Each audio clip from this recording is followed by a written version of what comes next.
Evening, people. I'm just looking at the comments there. Thanks to the Raid, Shane, and DJB. I have to say, mate, that is one of the best shows of the week. That show, I absolutely love it. And yes, I did vote for the grey Sheffield Wednesday 80 shirt. I thought that was a legend shirt. Never seen it before, but I thought it's a classic shirt. You know what I mean? I wouldn't have known that was the 80s, to be honest, but. Yeah, love it. Anyway, DJB, how you doing, my friend? Yeah, all good, man. All good. Looking forward to the show. Always a pleasure to be on with yourself and everyone. I look forward to this show. Yeah, all good. Just as I said, you know, the merry-go-round of Arsenal. Another injury, which I'm sure we'll talk about. Another Arsenal player out for a considerable amount of time. Yeah, I think it's 6 weeks minimum, 8 weeks maximum. But by the time they come back and get into full fitness, you know, you're looking at sort of going into December, crucial part of the season when you want everyone fit. And yeah, it just continues, It's never an easy ride being an Arsenal fan, is there? It's never easy. No, and as you said, right.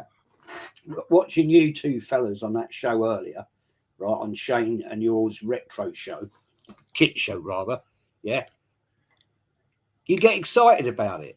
You know, I'm sitting there and I'm like, yeah, this is brilliant. This is yeah.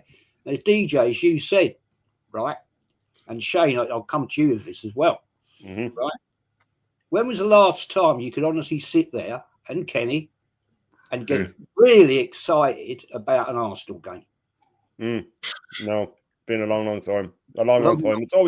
It's always in the back of your mind that even if you get excited, you know what, that game at the weekend explains it, where everybody was jumping around, going mental that we'd only equalised, so it wasn't enough. So that even the celebrations, there's always that in the background that this guy's going to blow it or whatever. But that's the beauty of it. I do often tell people on my show, you should see me.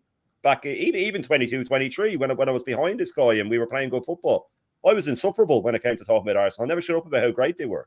But it's only now people say, oh, you're negative. I've been made that way by this manager. He's taken all the edge off everything. So when me and DJB are sitting there talking about retro shirts, or when I come on here and we're talking about Arsenal back in the day or whatever like that, it's a different energy. And that's what it's all about, because we are football lovers at the end of the day. We adore football. That's why we have gone to the trouble of starting YouTube channels and all, or Instagram and all that stuff. So when we talk about it in a glowing light, we glow. And that's what it's all about. Football's meant to bring a smile to your face. The only problem is this club and this manager especially managed to wipe it off your face more often than not. And that's the sad part of it, unfortunately. True, man.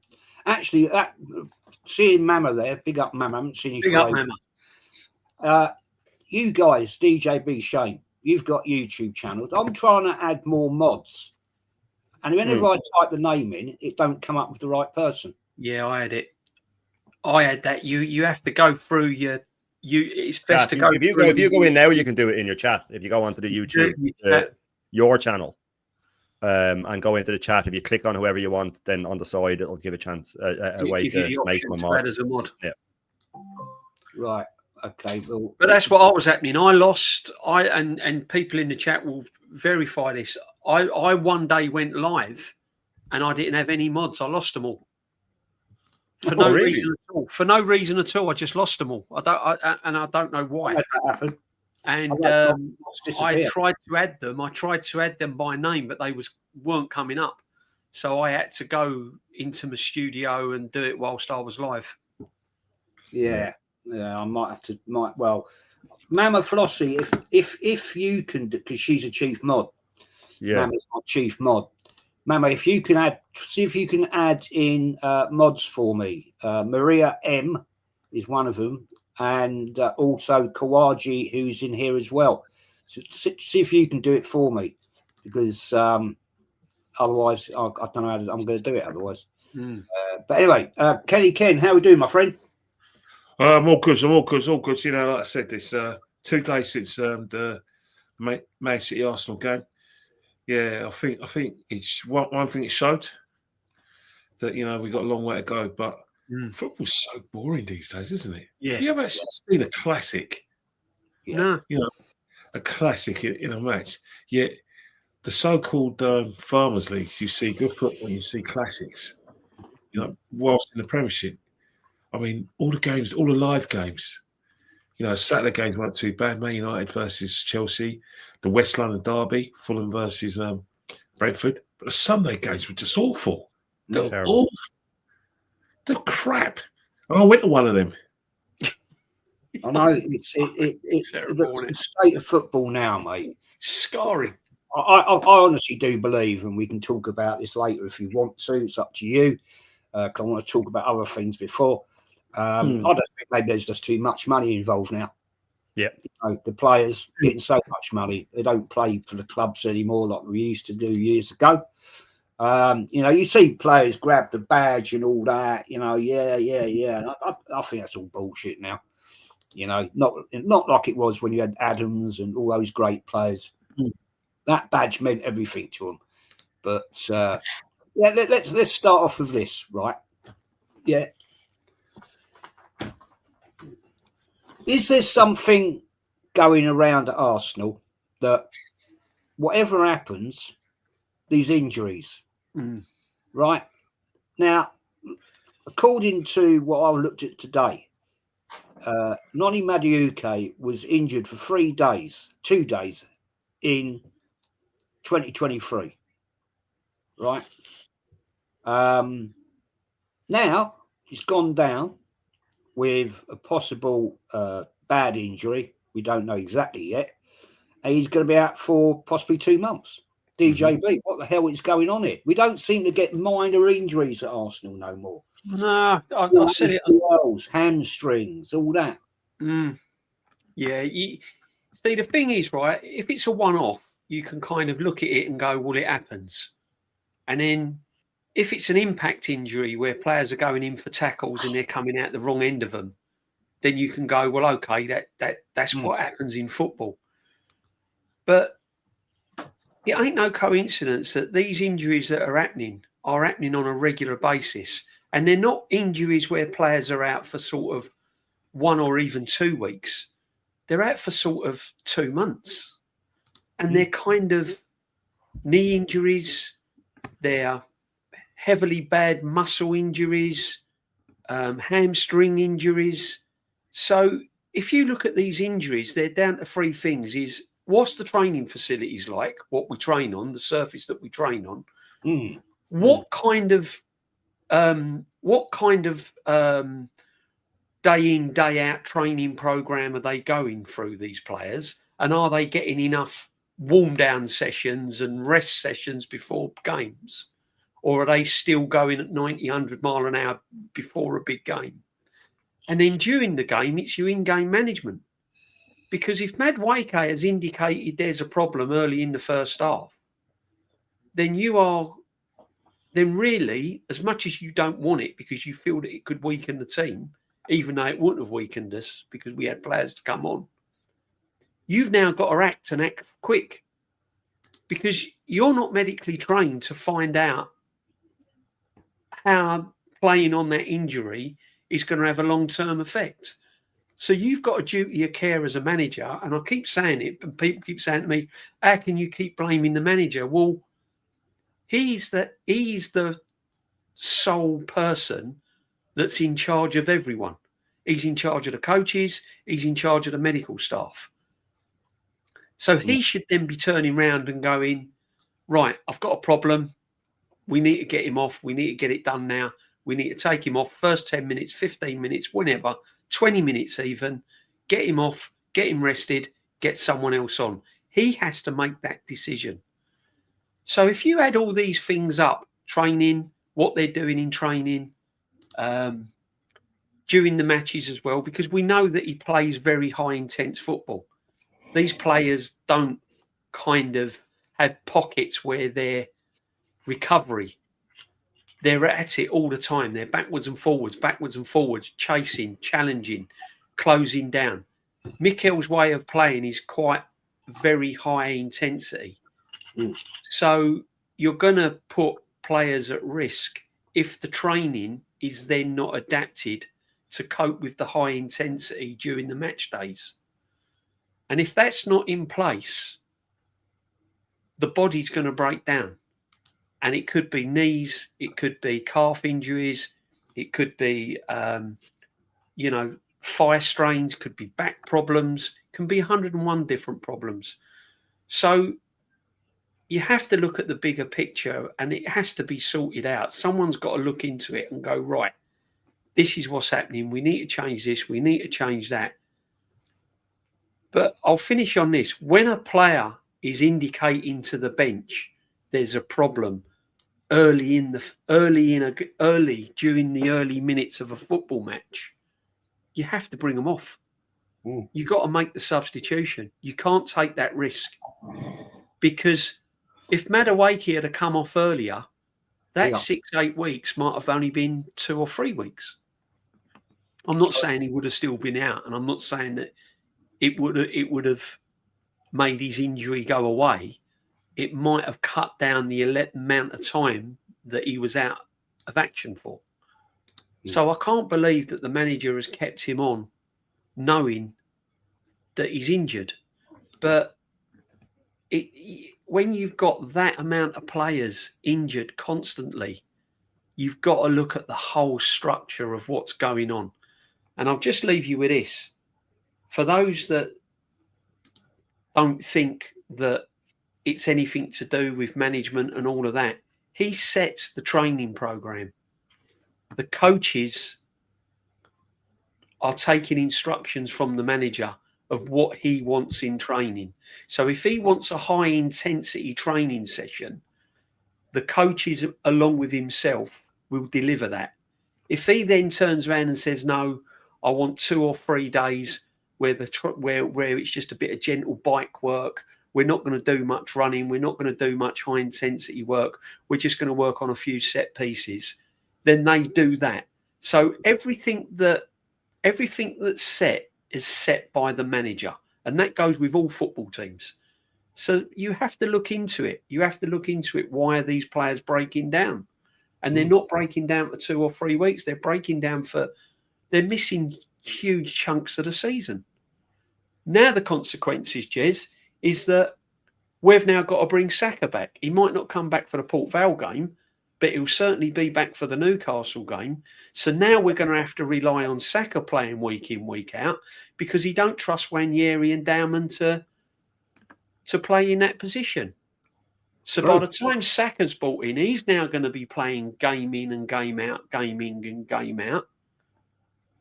And then Madueke's going to be rushed back because Saka will break down. So it's just crazy. It's just crazy. But yeah, that's where I am with it. Something's got to be done with it, my friend. Something's got to be done with it. It's a joke, man. Before I come to Lee, return of Bav. Right, I did a show early hours of the morning. Probably not the best time to do them. And there was a few mutants about last night who wanted to beat me up. You know, everyone that wanted to have a fight with me. And this one guy binned him off, and I didn't bin him off. I binned off Bav instead. And so I fucking blocked him. So he had to set up another account. Mama, if you can unblock him, I'll be grateful. I couldn't seem to find a way of doing it, but then again, I'd probably had too much wine. But there you go. Mr. Gunner, how are you doing? I'm very well, Jez. Big up to you. Yeah, big up to the panel. Big up Kenny. Yeah, big up Shane, DJB. Bless up the chatters. And it's extremely difficult, Jez, to unblock somebody after they're blocked. Yeah. And if it was you that directly blocked them, it was impossible. That's weird. That is mad. Unless he sends his actual YouTube ID. So I'll give an example. It's XY/.123. That's the actual thing. They copy and paste that to your email. Yeah, then you can then copy and paste that into a certain setting. But then you have to make him a moderator to override it. It's long, mate. It's hard work, Jez. I can't. I was just chatting to these lads. It used to be easy because you used to be able to press Control F on Studio. Yeah, yes. Control F and then type in their app. Yeah, but can't do that anymore. They changed that about 2-3 years ago. Yeah, it's hard work, Jez. Yeah, so it's I tell you, I was just saying to the guys backstage, man. Right, Lee. You know, I did 2 hours I spent last night talking to the YouTube chat because I Well, I couldn't believe you were live. Well, because I spent 2 hours, right, talking to them, saying, why have you just deleted 48 subs in 1 minute? 1 minute. That's what they do, Jez. And I said, And then they'll put them all back on today.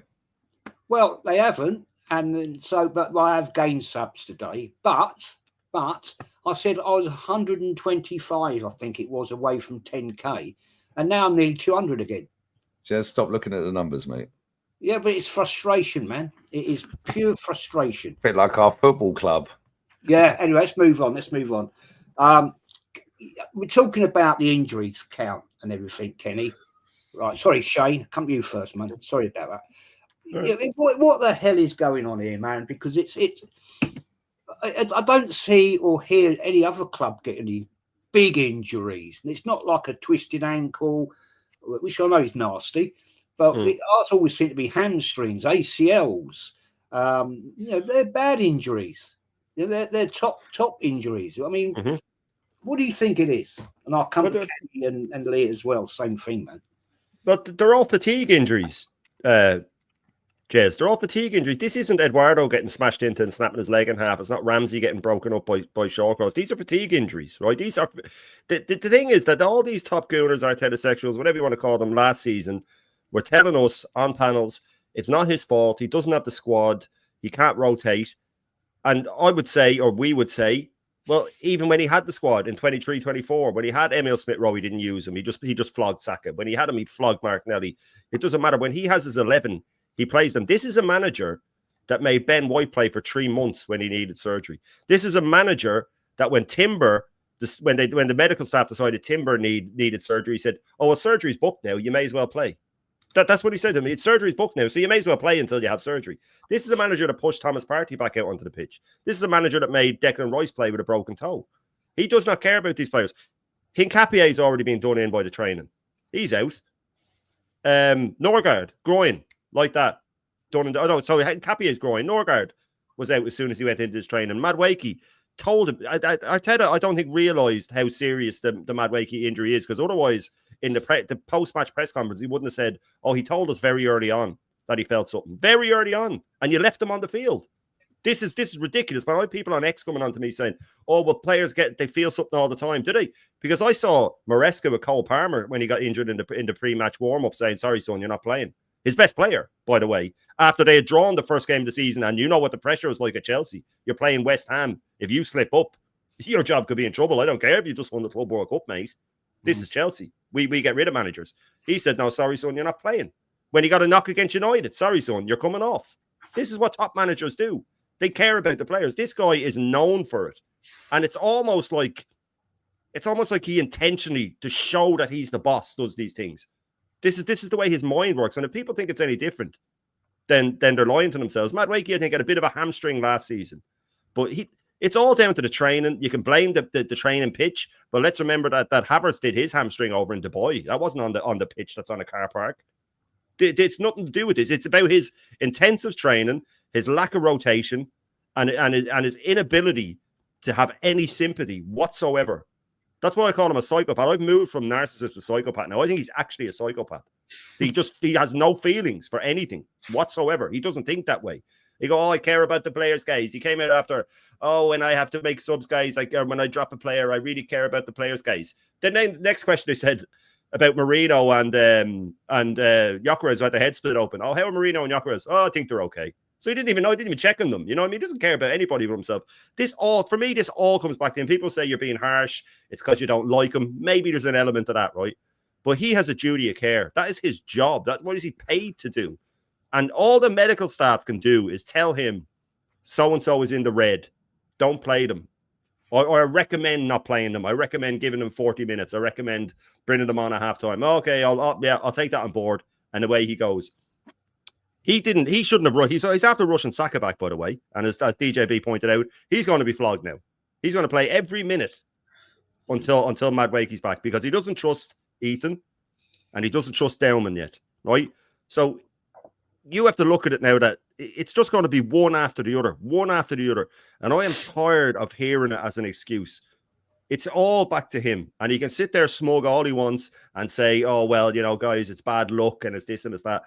He needs to be questioned on this. And the last time he was, Thierry Henry mentioned it, he got death threats. So, I mean, you can understand why people aren't going to come out and say it. But this guy's, his house of cards is falling down around him. It's falling down around him, and there's nothing you can do about it. Someday, one of the players is going to come out and say something, and then it'll be a free-for-all. It'll be a free-for-all, and this lad's going to get found out for the charlatan that he is. Facts, mate. I'm just quickly going to do the super chat, and I'll come to Kenny and Lee. Yeah. Scott, thank you, mate, for your super chat. Big up to the legendary panel. Yeah, you don't get no better than this, mate. You don't get better than this. That is fact. Kenny, I remember once, a while back, we talked about London and Colney, right? Mm. I think you may have mentioned that you believe it's actually the pitches. I think.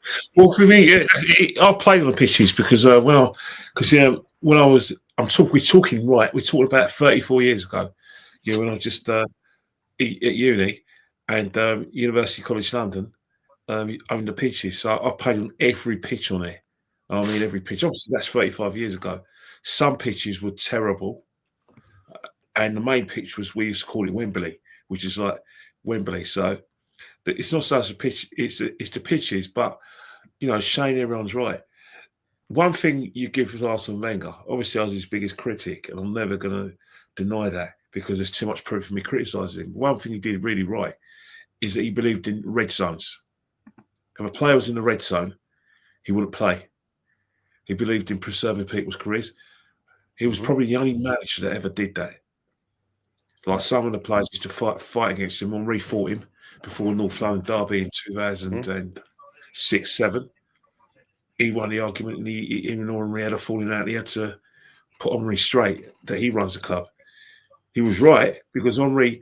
Look what happened to Henry in his last season at Arsenal. He was injured. He didn't even play the last few games at Arsenal, last few months, because he was injured. And by the time he went to Barcelona, he wasn't the same player because he's been overplayed.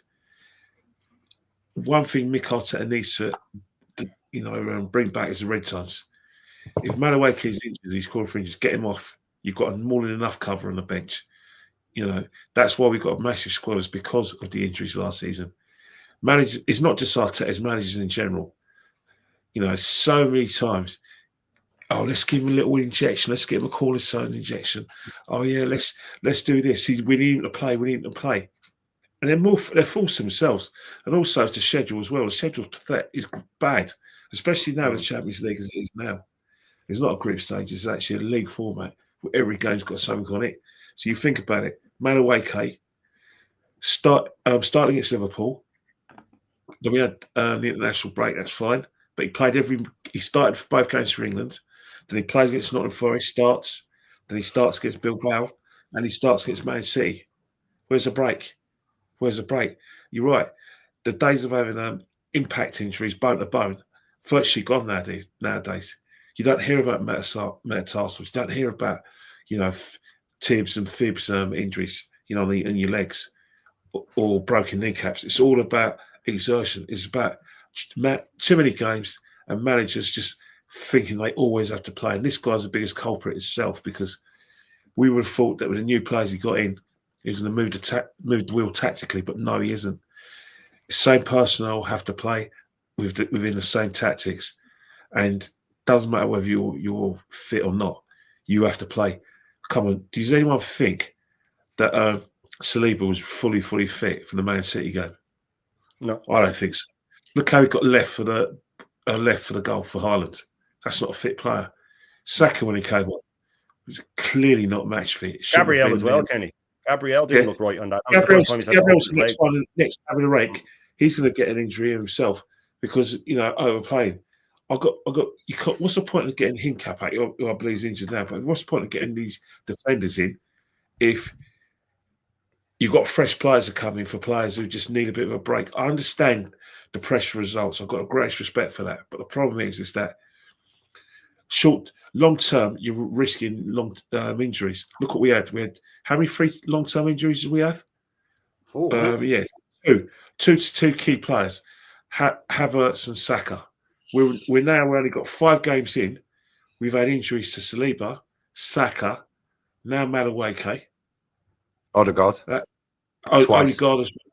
Yeah. Rice, who's already playing White. injuries. Ben White. Nkapia. Ben White as well. Ben White. Norgard. Norgard. It's only 5 games in. Yep. What's going on at Arsenal? The manager needs to bring back the red zones. Seriously. Because at the end of the day, if he wants to compete at all fronts, FA Cup, League Cup, Champions League and the league, Kenny, he needs to manage his squad a bit better. As I said before, a lot of people, players going to play a lot of games, but it's not because of rotation, it's because players have been flogged to the ground. So if you've got a favourite player, sorry. No, go on. If you've got a favourite player and you worry about him not getting games, don't worry, he'll get games. Trust me, he'll get games. Good. That's what I'll need. Lee, we were saying, like, just before, I want you to ask your opinion on this and then about the injury situation. But when was the last time, Lee, you got really, really gassed for a game at Arsenal? Like, you were really buzzing about it. It was like, fucking yeah. Whenever time we play Man United, Jez, it's Man United, so I fucking hate that lot. So I get gassed up for the Man United games. Tottenham, as you well know, and we argue over that all the time, us lot. They're just some tin pot club. They'll always be shit. Somebody's put a curse on that club. So I want to beat them, of course, but I'm fired up for the game, but it's different when it's Man United. Man United's the game for me. Because all the way through my childhood, and I know some of you guys on here, respectfully, are a bit older. Well, actually, all of you are a bit older. But I'm the youngest one here. That's crazy. Right? Well, 1 year, man. Can't But at the same time, it's like when you see the fixture list, you look for Man United, you look for Tottenham, you look for Chelsea, you look for Man City, you look for Liverpool. And then you look here and you go, right, cool. When do we play Man United? Because for me, of my age, Shane, I can't speak for you, but you're only 1 year older. For me, growing up, Man United, that was the biggest game of the season. You beat Man United at Old Trafford, you win the league. They beat us at Highbury, they win the league. Tottenham have always been shit. They've won 4 or 5 trophies in my entire life. So it's a big game in terms of logistics. They're around the corner, they're the noisy neighbours, they chat shit all the time, they think they're better than they are. All the buying them back in the league and all this crap under Norris and all that Middlesex and North London, all that crap. I get it. I understand why it's a rivalry. I get it. And I always want to beat them, but probably Man United first game of the season, Jez. Me, Matty and Ola all rocked up in our shirts. I'm not rocking up in, that's a fine. Whether his phone's going off, that's a fine. Roy Keane would be seething if I was in the press conference. That was Chezza as well. Look, he wasn't even Kenny this time. But I look at it and I just think, like, I will turn up in my shirt in the colours or whatever. When it's a big game. Man City is a big game. I turned up in the shirt. Tottenham's a big game. Even though I don't rate them, it's still a big game. We want to beat them. And just shut them up again. Fuck off, you little mugs. It's like when I was growing up, I've got 2 brothers and a sister. You play FIFA against your brothers, they win 1 game and they don't shut up about it for 10 years. But you beat them 100 times, 99 times out of 100, and then they beat you once, so they don't shut up about it. That's Tottenham to me. Man United were always a big, big threat to our club from my childhood, growing up into young adult years. So that's the first one I look at, and that was the first game of the season. I rocked up in the colours. We played Liverpool, I rocked up in the colours. They played Man City, I rock up in the colours. Why? Because it's Pep. Man City, they've been the most dominant team for the last 20 years in England. Chelsea, fuck Chelsea. Everything that we smashed Highbury down for, they were under Abramovich. And people can waffle as much crap as they want about oil money this and Roman Abramovich this and that. Let's not forget the British government stole that club off of him. The money's still not been divvied up to Ukraine. The money's still sat in a British bank account. And then they've given it to an American guy who's come in, Bowley, who's found loophole after loophole after loophole that our owners knew about, by the way. 9-year contracts, selling hotels to yourself, doing all of this and that. They then self-grassed themselves up, but the British government did a whole check on this club and they scammed it off of Roman and didn't know about these 74 charges. They grassed themselves up. So in answer to the question, I've gone the long way around it. Man United, Liverpool's a big game. And the reason I say Liverpool's a big game, is again, for me, and I can't speak for everyone else here, Liverpool are the classiest football club in the Premier League. They're the classiest football club in England for me. Some of you were at Anfield in '89 on this panel and in this chat, and they were clapping us out the ground, the flower, all that stuff. We all know the stories. For me, they're the classiest football club in the English football leagues.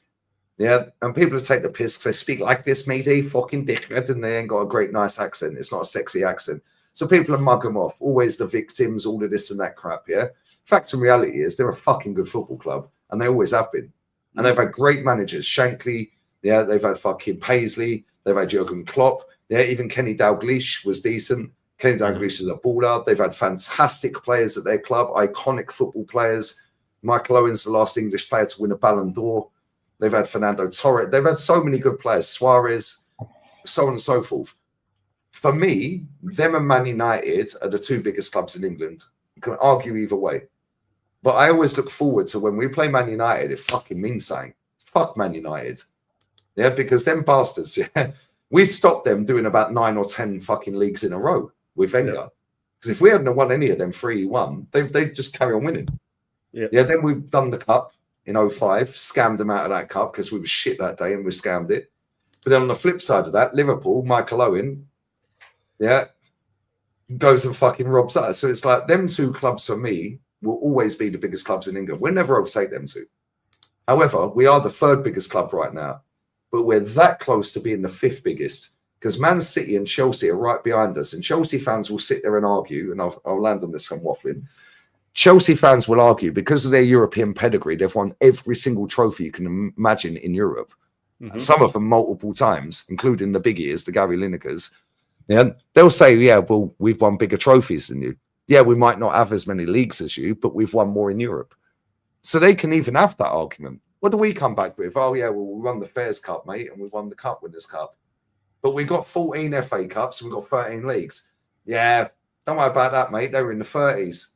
Do you know what I mean? It's like, now Man that's going to be City, his legacy, mate. That's going to be Arteta's legacy. Thank you, Shane. Losing that record. I was going to say the same thing. Man City are that close behind us as well. I think Chelsea are 1 or 2 trophies from overtaking us. 2. Yeah, they are. And Man City are about 4, I think. 2 leagues as well. 2 leagues from equaling our league. Man City are, they've only got 2 league titles less than us, Man City now. And it's like now, in a couple of years, in the next 5, 6, let's say 10 years from now, we're still sat here being miserable old bastards, and our club's got fucking Mikel Arteta in phase fucking 16, or his son in phase 2. When the dogs had puppies, their puppies have now had puppies. Fucking they've gone down the vets, had teeth pulled. When the dog's been put down, now the fucking puppy is now an adult. And we're still rolling around doing the same shit. We're still sitting here, and Liverpool and Man United are still a bigger club than us, but Man City and Chelsea would have overtaken us as well. And that is the fucking biggest thing with this manager. He has allowed on his watch, teams like Man United and Tottenham to win trophies. And he's all singing, all dancing. Apparently, we're great. Man U have been shit since Fergie left, but they've still been in 9 finals in 10 years. How many we been in? How many finals have Chelsea been in and fucking won? What have Man City won? And you can argue about money this and money that. That is why you need a great manager or a very good manager. And this is why I fucking rate Liverpool. They had Jurgen Klopp, who was the nearly man in the Bundesliga, come into Liverpool and totally fucking shake, rattled and rolled it. And they just went final, and took every competition seriously. And if you throw enough shit at the wall, something sticks. He qualified for Champions League in his first full season, Jurgen Klopp, after losing a Europa League final and a League Cup final. First full season, Champions League. Then he got back-to-back finals. Karius threw the ball in the net twice. And they kicked to Benzema and then threw one in the net from Bale. The following season, they won it. Then he won the league. They're doing 90-odd point seasons, toe-to-toe with Pep, all singing, all dancing, Centurions and all this and that. What are we doing? Fucking around and finding out, selling more merch again today, by the way. They had the last days of Highbury merch. Motherfuckers should have stayed at Highbury.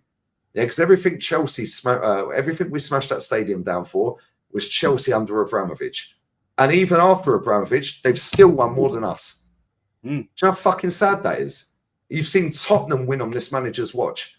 And he's not the first manager that's allowed Tottenham to win trophies, of course. However, fucking Tottenham. This version of Tottenham, they ain't got fucking Ginola, they ain't got Gaza, they ain't got Klinsmann, they ain't got Gareth Bale, Modric, Van der Vaart, they ain't got fucking Glenn Hoddle, they ain't got Ardelias and all these fucking players. State of their team, and they fucking won a trophy. Yeah. Embarrassing. And not only that, yeah, I'll land on this and I'm going to shut the fuck up. They have been to more finals since Arteta's been manager of Arsenal than we have. Because don't forget, Jose got into a League Cup final and they sacked him a week before it.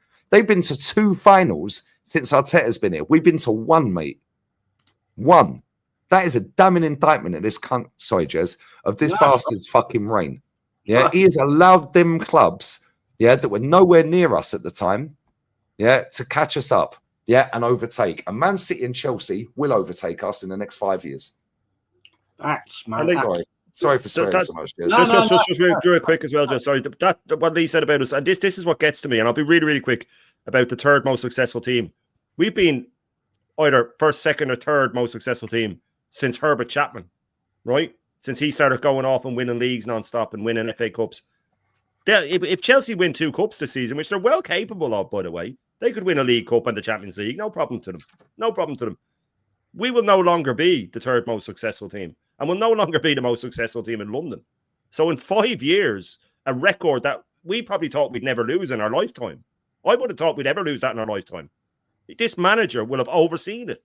And that, for me, will be his legacy. That will be his legacy. He broke a 100-year record, a century-long record, with his ineptitude and his inability to take competition seriously. 7 semi-finals, 1 goal. That is all you need to know about this guy. Serial loser. And the sooner he's gone, the better. Sorry, I just wanted, because it winds me right up. No, that's fair play, man. That's the whole point of this show.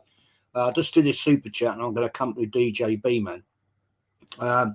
Big up, Scott, again. Thank you, mate. As a Spurs fan, I think most rivals will be scared of Arteta's successor.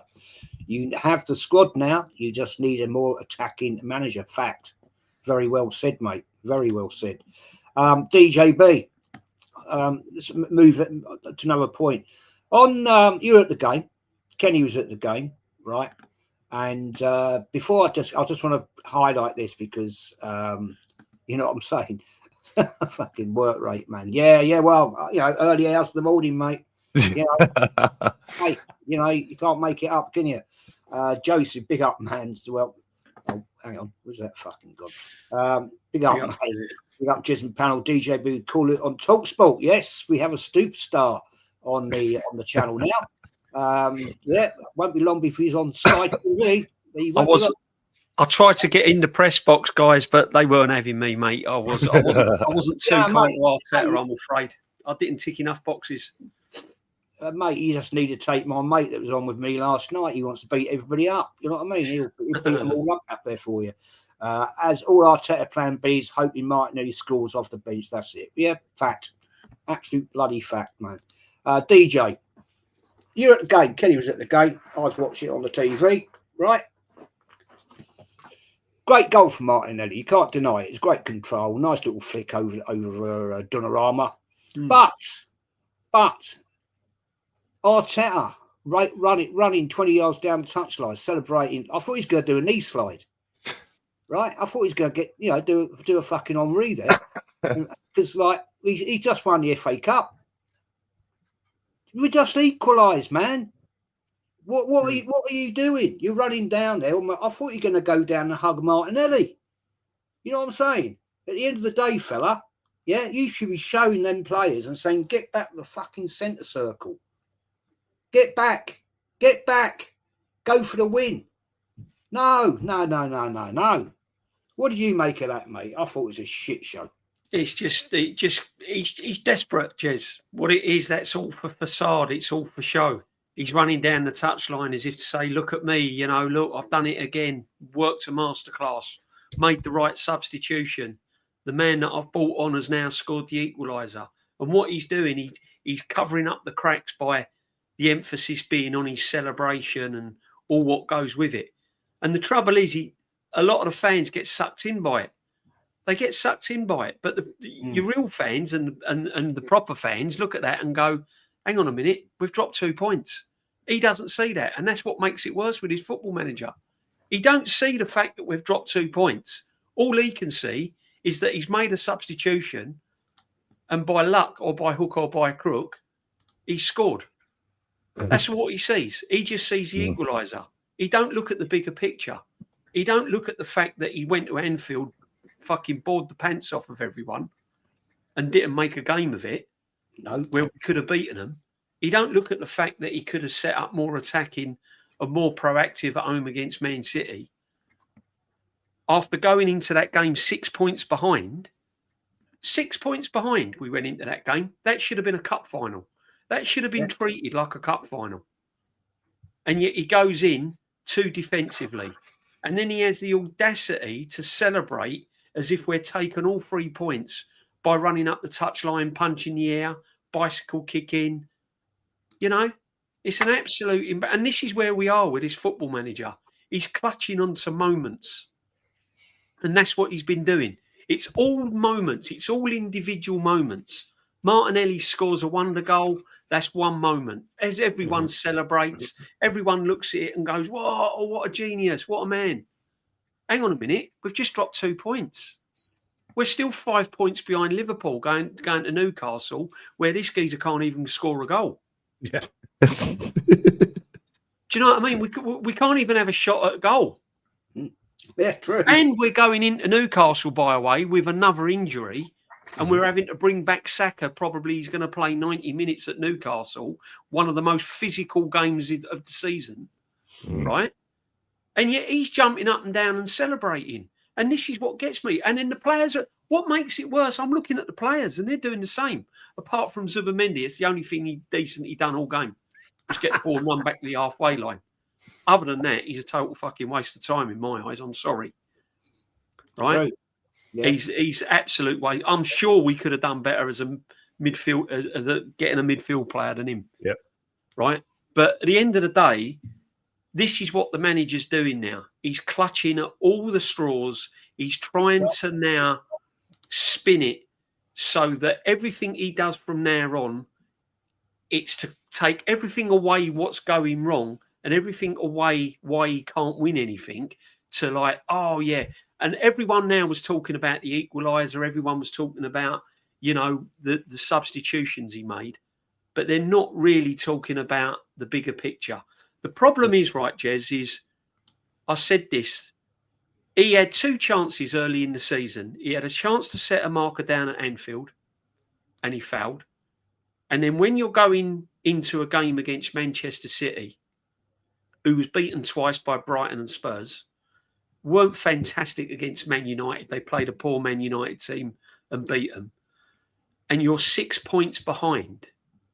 That game, even though it was early in the season, that game should have been treated like a cup final. That game should have been treated like a game in April where you're 6 points behind chasing a title. That's how that game should have been treated. And what does he do? He lines up defensively. And then he doesn't line up defensively. He has the audacity to play Trossard on the left. Got nothing personally against Trossard, but I've said he's not a 90-minute player. You don't start with him. He's a player that you bring on, you know, change things up, play a false 9, try something different, right? Nothing against Trossard.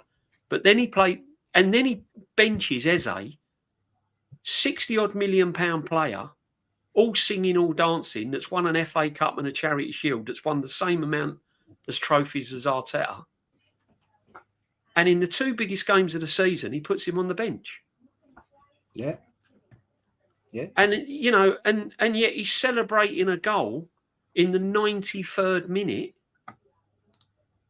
when we should have been celebrating goals in the 20th minute, 30th minute, 35th minute, 40th minute. That's when we should be celebrating the goals.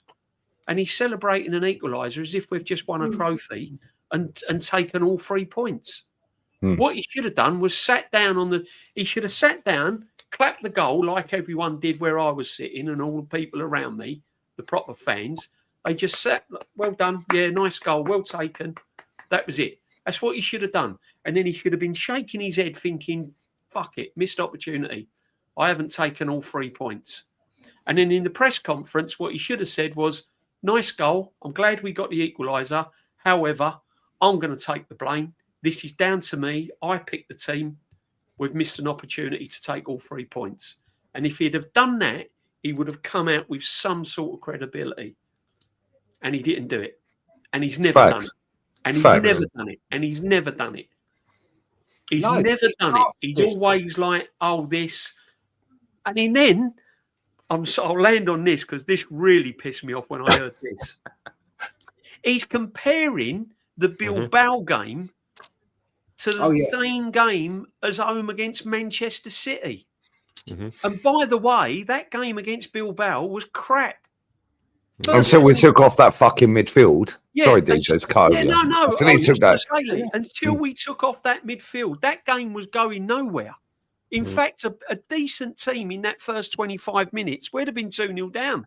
We was all over the fucking place. You play a Barcelona like that, you start a game in the Champions League. I'll tell you what, not even Barcelona. You start a Champions League game like that against Olympia, anyone, we're going to find ourselves lose down. And I'll just land on this.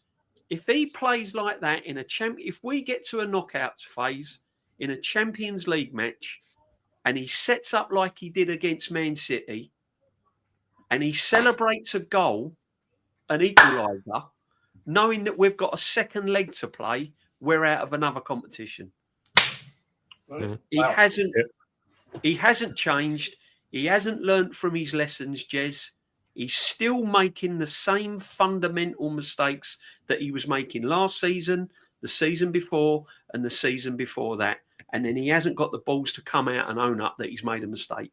And that is what's really, really getting to me now with this manager. Yep. He's arrogant, mate. He's just purely arrogant. You know, because at the end of the day, he will never blame himself. Well, let's move it on. Tomorrow night, we've got Port Vale away, Shane, right? They're in League One, currently sitting in 19th spot. 1-2, drawn 2, lost 5, 8 points. We should really be going into that game thinking, well, that's, walk in the park, innit? 4-5-0 all day. I'm not sitting here thinking that because I'm not sure what Arteta is going to do because I don't have any faith in him. And I would not be at all surprised if he throws that one under the bus. Well, give me your view, man. We go to Kenny and Lee. Yeah, well, I think he will go with, I've been saying this about, him going with the three. People are saying the 3 defensive midfielders. I'm at the point now where Odegaard's a defensive midfielder. He is basically turned into a defensive midfielder over the last couple of years. He doesn't offer anything going forward. It's all about his press. And I just want to quickly get on before I get onto the Port Vale thing, just to back up some of the stuff that DJ was saying about the City game. That if you want to know everything about this manager, it played out in that game. From the lineup to the in-game management to the press conference to that 1 minute when they scored. I put a side-by-side on my stream the other morning of City scoring in the 96th minute at the Etihad. Now, that was only 6 minutes injury time in that, so they scored and they would have only had 30 seconds left. They grabbed the ball, they sprinted up, Haaland threw it off Gabriel's head, but they all ran. John Stones, who scored, ran straight back to the halfway line. Pep Guardiola gave it one of them, and then like that. Arteta spends 90 minutes telling everybody to get back on the sideline. That's the one time he doesn't do it. Is when we scored and we need to get back and get the game going again. There was still 4 minutes left, plus the minute you get then for the celebrations. That's an eternity when a team's on the ropes. That's like a boxer catching someone on the chin and then stepping back and giving them time to recover. That is when you score a second. That is when you change the whole trajectory of the season. 2 goals in injury time against City. We're better than them now. There's proof. That's proof that we're better than them now. He had the gall to come out at the end of that and say that we played better in that than when we beat them 5-1. This is the type of thing he says. And as DJ says, he does not learn from his mistakes. Marino and Rice in midfield together. 9 games they started together in midfield. We've won 1. 10 now. Sorry, Shane. It's 10 now. 10 now. 10, right? Marino started in midfield alone in 20 games. Won 7, drawn 7, lost 6, right? But the telling thing of that is the ones he's won. Preston, Ipswich, Palace, Brentford, Forest, Monaco, and Girona. They're the ones that we've won, right? We've lost to Liverpool, PSG, Inter, Man United, Newcastle, and City, right? So the big games when he starts in midfield. So he will insist on it, just like Thomas Partey at right back, he'll insist on it. And I know I'm going away from it here, but it's just, I wanted to get off my chest because I was watching the Irish commentators, man. They don't hold back over here. They just say it like it is. They don't give a shit, man. They're not working for Premier Sports. They're not working for Sky Sports. Jay Gibbon was saying, I'm hearing all this about Arsenal dominating. He goes, when I used to play, dominating was peppering the goal with shots. We had 3 shots on target, Jess. That's not dominating. We dominated possession and the shoehorn. Anybody can do that. We had corners that the keeper just flapped away, and the only 2 shots on target were straight at the keeper. That's not dominating in any way, shape, or form. But if we're coming to the Port Vale game, I think we will beat them. But don't be surprised if Saka starts. Don't be surprised if Marino starts up front, which I wouldn't be adverse to if it's going to give Gyökeres a rest. But then on the flip side, you need him to start scoring. Gyökeres has had, and this sounds like a made-up stat, but it's a fact. Against City, Liverpool, and United combined, he's had 0 chances created for him. 0 chances in the 3 big games. This guy is starving him of service to the point where he's making him look like a pub player. So I wouldn't be adverse to him getting a rest, but I'd like him to get a goal. We'll probably see Saka. I'm sure we won't see Lewis Skelly in midfield. He'll never play him in midfield because if he plays well, then he has a question and answer. We'll probably see Norgard. I still think we'll beat them. I think we'll beat them 2 or 3-0. He'll bin it off, but to the point where if we get through, it's a bonus, but he's not going to take it too seriously. But, Newcastle rested 8 players or something like that for the Bournemouth game. They rested a bucket load of players for the Bournemouth game. It backfired in the end. But we're going to play this Port Vale game. Whatever happens. I'd love to do something in a cup. Fine. But we're looking ahead. And we'll get to the Newcastle game, so I won't go too much into that. But they're going to be well up for it. And like DJ said, Saka's going to be going into the most physical away game you can probably have going into Newcastle. But this is just a mess beyond belief. It's a mess beyond belief. That City game was everything you need to know about him. Subbing on a centre-back after equalising is an absolute disgrace. Did you see Ferguson in 99 when they scored in injury time in the final against Bayern going, Joe, what, lock up now, lads. Let's go for extra time. No, they are wobbling. Go, get the second. They made history, changed history, the first treble in English football because he had balls to go for it. He said, you know what? They're wobbling now. This is the best. Now, how many times do you see a team score and then score again straight after? The other team's wobbling. That's when you go for the kill. And if we had won that and flipped that over in injury time, 2 goals, it changes everything. It changes absolutely everything. But he doesn't have it in him. Doesn't have it in him to do it. But listen, for the Port Vale game, I think we'll be all right. Anything but a 2 or 3-0, there'll be questions asked of this guy. But don't be surprised if he goes 3 defensive midfielders again to prove a point. Because now he's going to do it all the time to prove a point. Because we know what he's like. He did it with Partey at right back. He kept insisting on it, no matter how many times it failed. So, yeah, it should be okay. I quite like the League Cup. It gives you a chance to see the youngsters if he plays them. I don't think we'll see. We might see Ethan in the 10. Definitely won't see Eze in the 10. He ain't getting another game in the 10 because it shows him up. But yeah, I think we'll take it 2 or 3-0, Jess. I think we'll take it 2 or 3-0. Anything less is a disaster. Funny enough, I was just going to ask Kenny that. I'll just quickly do this super chat, man. I'm going to Kenny and Lee. Chiachiana, thank you, man. Fact is, we have a team good enough in quality to win bare minimum the FA Cup and League Cup. Failure to win bare minimum calls for a sack. Absolutely, yeah. Kenny, question for you and for Lee, and I'll get your opinion about the game tomorrow. Other than the FA Cup, what is Arteta's signature win? Fucking, that's a question, but I think he'll talk about getting the better out. Well, he'll say, his supporters will say, like, beat the European champions, last season, home and away. He'll see that as his signature win. It gave us a sense of like superiority, overconfidence, because we already played PSG and beaten them quite comfortably. But it was a different PSG. But yeah, I think he's probably going to see that as his most signature win because it's proof that his teams can go to Madrid and turn them over. However, I would like to see this against a team of Carvajal right back and Militao in the centre half. This season when we play Real Madrid, if we play, we won't be. There'll be no Valverde at right back. He'll be where he belongs in midfield. So it'll be a different Real Madrid. But yeah, that'd be 100%. I think he's a signature win. Yeah, fair enough. Lee, what do you think would, apart from the FA Cup win, Yeah. Which you know my opinion on that one, but there we He go. he hasn't got a signature win, Jez. And as for this spastic in your chat, yeah, like saying, who do we get? Who's realistic? Motherfucker, shut up. Yeah, if he drops dead right now, who do you want? How about you answer that? Yeah. How about you answer that? If Mikel Arteta drops dead, God forbid, touch wood, all of this shit, or he walks out or we sack him tonight, who do you want as manager of the football club next? Yeah, and they all, well, no, they do. They always say a serial winner. I did this on Northside's channel last night. Yeah, with Fuad. Yeah, and he listed, I said, name 10 managers. 8 of them are serial winners. 8 of them are serial winners. Yeah, irrelevant. Nobody's better than a dead person. Okay, cool. Block him. Somebody, Marie, block him. He's a dickhead. Yeah, that's my man. Yeah, we already know that is. Jez, listen. Yeah. We're going to go and play Port Vale. And just coming back to what Shane said a minute ago. Yeah, when Fergie went 1-1 against Bayern Munich in 99 in the Champions League final, you didn't see him running down the touchline, knee sliding. You didn't see all their players celebrating for 2.5 minutes. Yeah. Fergie literally give it a little fist pump, like a little old man at a fucking disco or a wedding. Yeah, with a family. Oh, I'm out and about for the night. Oh, I've had a whiskey.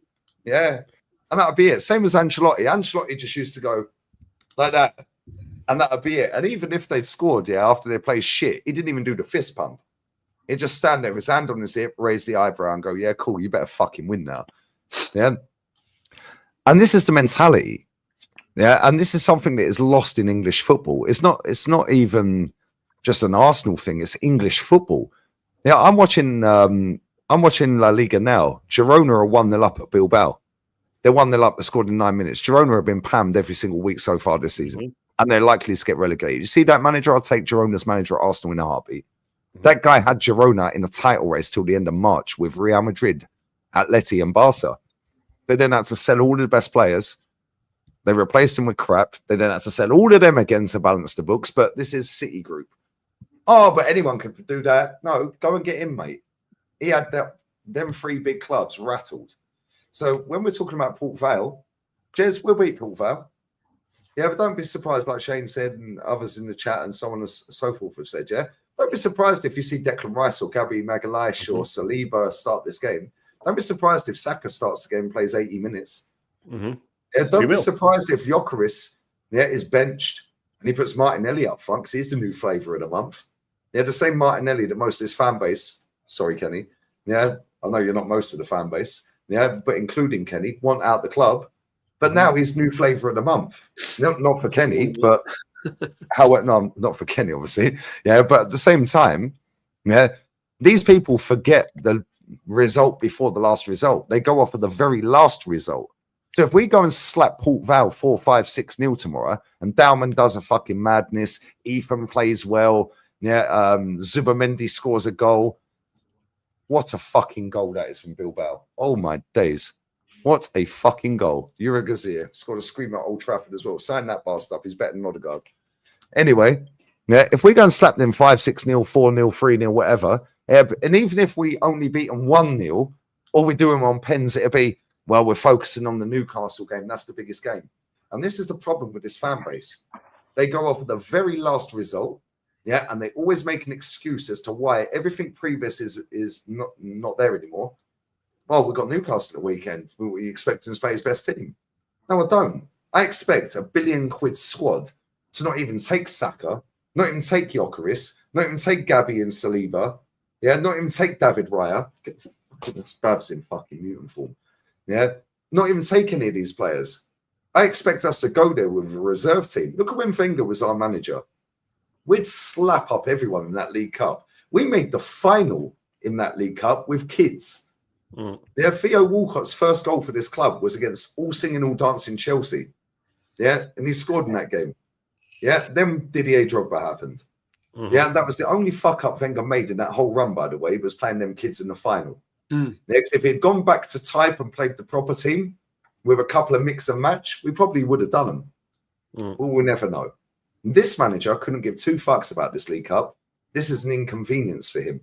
The Champions League first couple of games is an inconvenience for him.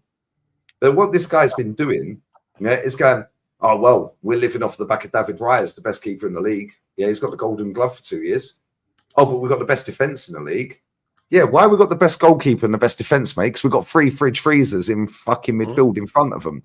So now you can't break us down because Declan will be there. Zubi will be there. Mikel Merino will be there. And then what happens? We bring on Eze. Yeah, boom, ball over the top. Ball over the top, bang, Martinelli scores. Yeah, how many times did Martinelli play left wing under Unai Emery? I don't think he did. And if he did, it was maybe a handful max. That guy scored 10 goals in 12 games up front. Headers, bullet headers, curling 20 yards in against Nottingham Forest. Yeah, running in behind. We've seen him running behind against Chelsea when Kante was scrambling. Do you remember that goal? Yeah. Halfway line. This manager has now turned him into a touchline left wing back. That's basically, he did the same with Aubameyang. I see Aubameyang against PSG last night. He came off the bench. He looked fire. He looked amazing. He's 36. Oh, but it's a shit league. No, they're playing the world champion. Well, not the world champions, the Champions League winners. Yeah, European champions. They run them ragged, mate. Mason Greenwood running them ragged. Pachal running them ragged. That De Zerbi had them bopping them off the park. They had a goal disallowed, hit the bar and scored. And hit the post and should have scored 2 or 3 more. They made PSG look shit. What did we do? Oh, let's go with the bodyguards. Let's go with the 6-foot lumps. Let's slow everything down. Oh, let's roll around and take 4 hours to take a fucking set piece. We've scored 10 goals in the league this season. 6 of them have been set pieces. We've got players that are injured, long term. We've got players that are on the cusp of long-term injury that have just come back from a long-term injury. So we're trying to bed them in, the Sakas, the Salibas. Yeah, I'm telling you right now, we're fucked this season. Yeah, and after this squad ain't making the World Cup team, for their nations. Yeah, Martin Odegaard has come out, and Shane, I think it was you saying it earlier, on your show. I'm sure it was you. If I'm wrong, I'm wrong. Yeah, where you said, oh yeah, he got injured. No, it was Northside. My bad. It was Northside. Northside said it. Yeah, and he was talking earlier on today. Martin Odegaard done his shoulder against Forest or Leeds. Yeah, it was Leeds. Yeah. Oh, but it was fine. It had totally healed. But then it happened again. It's never happened to me in 11 years of football.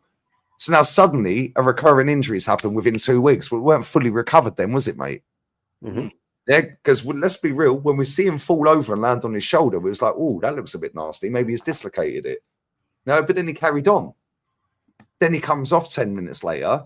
Then he's out for 2 weeks, 3 weeks. Then he's back and now he does his shoulder again. Well, it weren't fully recovered then. You're a liar. Why is he lying? He's on 240 grand a week. He ain't hanging his manager. Ain't doing that because his manager saved his career. Yeah, because he was a failure at Real Madrid on 85 grand a week and they binned him. We put him on 115 after that and put him on 240 after that. That guy is never, ever, ever going to call out this manager. Declan standing there after the game at the weekend. Well, we've had a tough start and, the teams we've played, I think it's credit to what the results we've got. Yeah, why? Because he was on 60 grand a week fucking around at West Ham. Yeah, now he's at Arsenal. Yeah, fair enough, he won at West Ham. Good luck to him. Andy was the captain. Yeah, and he's a good player. But now he's on 4 times his money. He ain't hanging that manager. How many of these players are going to come out and call this cunt out? None of them. Because he's X'd their wages up 2, 3, 4, 5, 10, 15 times. And he got rid of all the players that would, Lee. He got rid of systematically got rid of all the players that would. The Aubameyangs, the Guendouzi's, all of these lads, Emi Martinez, he got rid of them all. You don't win shit with yes men. You do not win shit with yes men in your team. You don't win anything, with decent players. You win stuff with top players. Yeah. And we've got some top players. Yeah, we've got some top players. But then the difference between winning stuff, with top players and not is the manager. And this manager, look at Claudio Ranieri. They had no right to win that league. And people go, oh, you're taking the exception and making it the rule. Well, I'm not, am I? Yeah, because Napoli had no right to win the league when they finished 10th last year. Yeah, they won again yesterday, by the way. Porto winning the Champions League with Mourinho. No right to do that. Treble. Yeah, we could go round and round and round in history and pick out hundreds of examples of a team that had no right to win but had very good players and top players. But the manager was the difference. You don't see Arne Slot standing there landing planes at Liverpool Airfield. He's just standing there with his hands in his pocket. And if he sees something, he's like, you just move back there. You stay there. Yeah. I've seen the clip that Lauren sent me of Konate saying that when Slot came into Liverpool, he sat them all down, in the Yep. meeting room with the big projector and said he had clip after clip after clip. He was sat there for hours. It's on the documentary for any Liverpool fans that are subbed to Liverpool for the membership to get it, right? And Konate said, he told us, guys, you should have won the league last season. Yep. But you didn't do this, and this. And he broke it down expeditiously over 3 or 4 hours. He goes, if you do everything I've just said you didn't do, we win the league next season. His first season, they won the fucking league. Yeah. Yep. So when people want to sit there and say who can do better, well, would anyone have took on his slot? Because even Liverpool fans were side-eyeing him when he got there. Facts. Yeah. Now he's going to walk it again. He'll walk it by a bigger margin this season. Now, when anyone wants to sit there and say, oh, but we're just unlucky with injuries. Well, we're not, though, are we? Because when we're bringing fucking Saka and Partey on against Bolton or Preston last season when we're winning 3-0, why? Why? What's that all about? You know, when we're 3-0 up against Chelsea and Saka plays the whole game, when we're 3-0 up and Saka scores the penalty to put us 3-0 up against Palace on 57 minutes and he plays the whole game, why? Take him off, wrap him up. Yeah, this is our star boy. He looks a shadow of the player he was 18 months ago, by the way. Martinelli's shadow of the player, but he's had a good couple of games off the bench. Yeah, Declan Rice, he's the next one to go down. Yep. Yeah, Gyökeres will be down, but then don't worry, the gimmick will carry on because 29 will be back. This guy is the luckiest motherfucker in English football, world football, because every time a player has been injured, and then the next one's just come back through injury, so it's kept the conveyor belt going. Yeah, and he's been doing this. Yeah, Timber is another example. Yeah, Timber looks shot at the minute, by the way. He don't look the player he was at the start of last season. He then sits on a podcast and says, well, I weren't fit for purpose for the PSG game. No wonder you got cooked by Kvaratskhelia, mate. Yeah. He was cooked by Doku as well. That's what I'm saying. Yeah, Doku had him on toast. Yeah. It has to keep going. And this manager sat there, blatantly fucking played Ben White 3 months when he needed knee surgery. Why? Because he was waiting for Timber to come back. Yeah, because every time he played Thomas Partey there, we lost. So it was, and the fans were getting on his case. Yeah. Rashid, I'm going to land on this. I know I'm waffling a bit. Yeah. Rashid sent me this about 20 minutes ago, half an hour ago. Yeah. This is our manager's direct quotes. Yeah. Listen to this scumbag. Mikel Arteta on the handbrake accusations. This is obviously from the press conference from Port Vale that I ain't seen. Right. Yeah. In football, surprised? I'm not by anything. No, I don't read it. The press officer tells me a little bit of what the narrative is around it. If you tell me this is the main one, and if I'm surprised, I would be extremely surprised. So what you're saying is, you're saying you got the handbrake on, Mikel. Yeah. Oh, yeah. Well, the press officer tells me a little bit about what's going on, which is why he has the answers to every fucking question these dickheads ask him, because he's already been teed up. But if you're saying that's the main narrative, that's not it. I'd be surprised. Then he carries on. With my knowledge, know-how, and experience in the game, you're a failed footballer, mate. Yeah. It was impossible for me to predict such a dominance from Arsenal for 96 minutes against Man City. It's never happened in 17 years as Pep being a manager. How can you be dominant against such a team with a handbrake on? Yeah. There are two different words. They are two different words. I accept everything and more. Yeah. To have a different vision. What does that even mean? He's basically saying, and this is why I do press conference reactions. He's basically saying, well, nobody's ever dominated Pep like that in a game. Yeah. All about him. Mad? Liverpool play him off the park under Klopp every time they played him. Battered them every time they played him, pretty much. Jurgen Klopp's got a mad record. So has Ole Gunnar Solskjaer, by the way, for Man United. Yeah, Ole Gunnar Solskjaer's got an insane record against Pep. He's a scumbag. He's a narcissistic piece of shit. Yeah.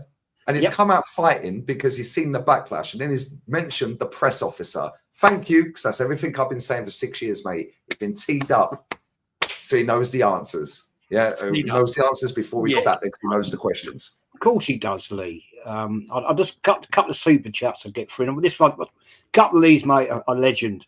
Legend. Absolute fucking legend. Here we go. As Fred Merlin. Now, this is the guy. This is the guy last night. Right? No sheepskin Steve. and I'm going to come into this one, right? Fred Merlin, Jez, you coming out with me and Sheepskin Steve? Now he's meeting up with Sheepskin tonight at the 12 pins, apparently. Now, the thing is, mate, I spoke to Sheepskin today, actually. Funny enough, he rang me up about something, nothing football related, just a chat. Now, apparently, he's in the boozer with him right now. Yeah. Okay, fair enough. Yeah, I was in the comments, man. Yeah, here we go. Look. Yeah, thanks for your super chat, though, fella. I'm at the pub with Sheepskin, Jez. Can't see Jez the Melt. Right, okay. Right, I'd say take a selfie and email me. Lee Gunner, mk82@gmail.com. Take a selfie of you and Sheepskin and email me. Yeah, and we'll see that. Now, can you also tell me what drink is Sheepskin drinking? Right? I bet you can't. You don't know. You don't even know who he is, for fucking idiot. Yeah, but there we go. Never mind. Big up to Scott, man. If Arsenal fail to reach a final this season, it will be the longest stretch going back to the dire 15-year run, 52-67, when there was only one cup. Yeah, you're right. You're factually correct. I'm in a boozer watching. Cheers, top geezers. Big up, Pat, man. Proper Millwall fellow there, man. Proper Millwall. Goes back. Big up. Goes back in time, mate. He does. But there we go. Anyway, let's move on. Big up to Marie. Thank you, Mama Flossie, for making them mods and Hendon Gooner. Something I don't seem to be able to do, but Mama's managed it. So there we go. Anyway, before we wrap it up, people, this weekend, DJ, we got Newcastle away. Now, we ain't done well there now, what, for 3 years? Yeah, couldn't score a goal, home and away in the League Cup last season against them. Lost in the league. What's your view, mate? Give me your view on it, mate. Give me your view. Well, the Newcastle manager has had. I mean, people go on about how well we do against Man City and Liverpool and Man United and all of that, but the fact of the matter is, this manager of Newcastle has had Arteta's number for quite some time now. He knows how he's going to play. He knows exactly how to deal with it. The point is, Newcastle have got a few injuries of their own, but they won't let that bother them because they know that this is a big game. They've got to turn their season around a little bit. It's always going to be physical. I don't think we've got the players in midfield to put up with that physicality. Zubamendi definitely gets pushed off the ball far too easy. Marino plays on the floor most of the time. It's a tough place to go. I mean, the crowd's going to be behind them. Are we going to go there attacking? Well, if we've set up defensively at home against Man City, I would say St James's Park is the hardest game out of the two. Going away at Newcastle is probably harder than being at home against Man City. Yep. So he's not going to set up any differently. We're going to try and probably hit him on the counter or something like that. And then if we go a goal down, he then start making his changes at half time. Saka's not going to be fully. He's going to start. Is he going to be fully fit? We don't know. Probably not. So on that basis, Jez, I've been saying it for ages. I just can't predict confidently any sort of win. So I'm gonna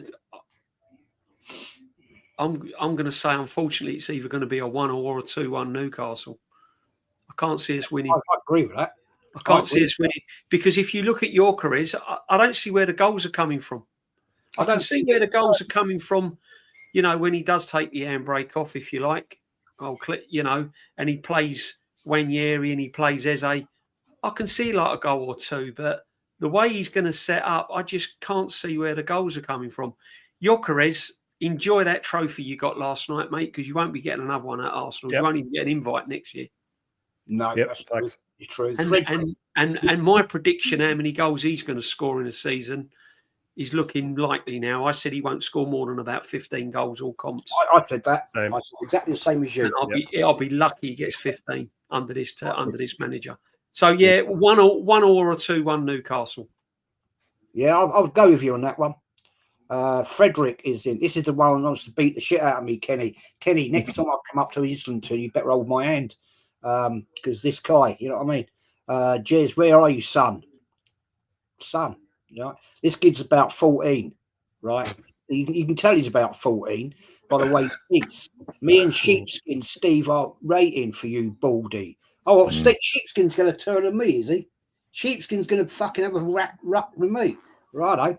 Yeah, somebody I've known about 46 years. Right. Fair play. Yeah, what a prick, man. Honestly. What do you got to love the internet, Jez. It's full of spastics, mate, that have got a mouth in it without getting punched in it. Yeah, I mean, what this guy's going to do to me, mate. You know what I mean? Oh, I bet you're shit in the bed, Jez. I don't think you'll sleep tonight, mate. Oh, mate, I'm never going up to Islington ever again, ever in my life. You know what I mean? I said to him, actually, I did fucking say to him last night, I said, well, I'll tell you what, tell me when, I'll meet you outside Arsenal Tube. How about that? We'll go toe-to-toe, one-on-one, see how... Jez, you don't even live in England. It's just some 14-year-old from fucking Timbuktu, mate, chatting shit.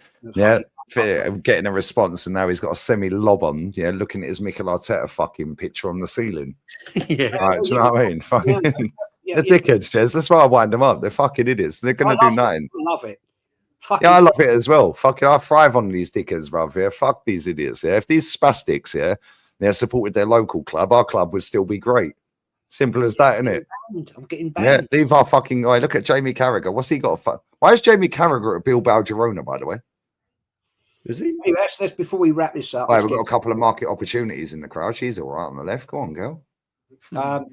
Shano, man. She did. Yeah, I'll cheer her up. Tim Robinson, geez, I'm getting banned. I don't know why, but I'm getting banned. Anyway, Shane, come on, let's get back to it. Yeah. Give me your prediction. Give me your prediction, mate, for the game, Newcastle. Not good. I'm with DJ. I think if we do scrape a 1-1 or a 0-0, we'll score a set piece. But listen. If people think that the funny thing is, man, that people say about the injuries or about taking a handbrake off, or all he needs to do is learn this and learn that this manager has never in his life changed because of situations or circumstance. He people say no, he'll start. He won't start Eze. Eze's not starting that game. By the way, Odegaard's back. He'll play. Rice will play. Zubimendi will play. Martinelli will play. Saka will play. And Gyökeres will play. Eze will not start that game. He won't start it. Martinelli will start ahead of him. He go, well, he's in form. Of course, I'm going to play him. He'll track back. He'll cover Lewis Hall, whoever's overlapping. Newcastle will be well up for this, by the way, and rightly so, because this manager has wound them up over the last few years with his whining and his blaming the refs. Oh, it's a disgrace, guys. It's a disgrace. Blaming the ball, blaming anything but himself. And they hate us, and rightly so. They don't hate us because we're the Arsenal. They hate us because of our manager, because he's a scumbag. So they're going to be well up for it. St. James's Park is going to be hopping Sunday evening. And if they score early, we're done. By the way, if they score early, we are done. This manager's, like I said many a time, this house of cards is falling down around him. This could be the big one that does him in, I think. There'll be no coming back from him. And the funny thing is, if Liverpool, it's not easy, by the way, going to Palace. They're on a 17-game unbeaten streak. It's funny what can happen when you have a proper manager. And they haven't had to deal with injuries. They've had to deal with their best players leaving. One of them went to us, and now he's sitting on the bench. So Palace are up for it. If Liverpool go there, if anyone can go there and break their unbeaten run, it's Liverpool. They can go there and do it. I think they probably start Isak tonight, or if they'd played already, I'm not sure. But if they do win, it's 9 points. If they win, it's 9 points. And we could have, at that point, we could have Tottenham ahead of us. We could have Bournemouth ahead of us. If Palace were to beat Liverpool, they'd be ahead of us. Never mind Liverpool being 9 points clear. And Chelsea could be ahead of us. So we could be in 6th, 7th position come the end of Sunday. And we know what this guy's like under pressure, right? We know what he's like under pressure.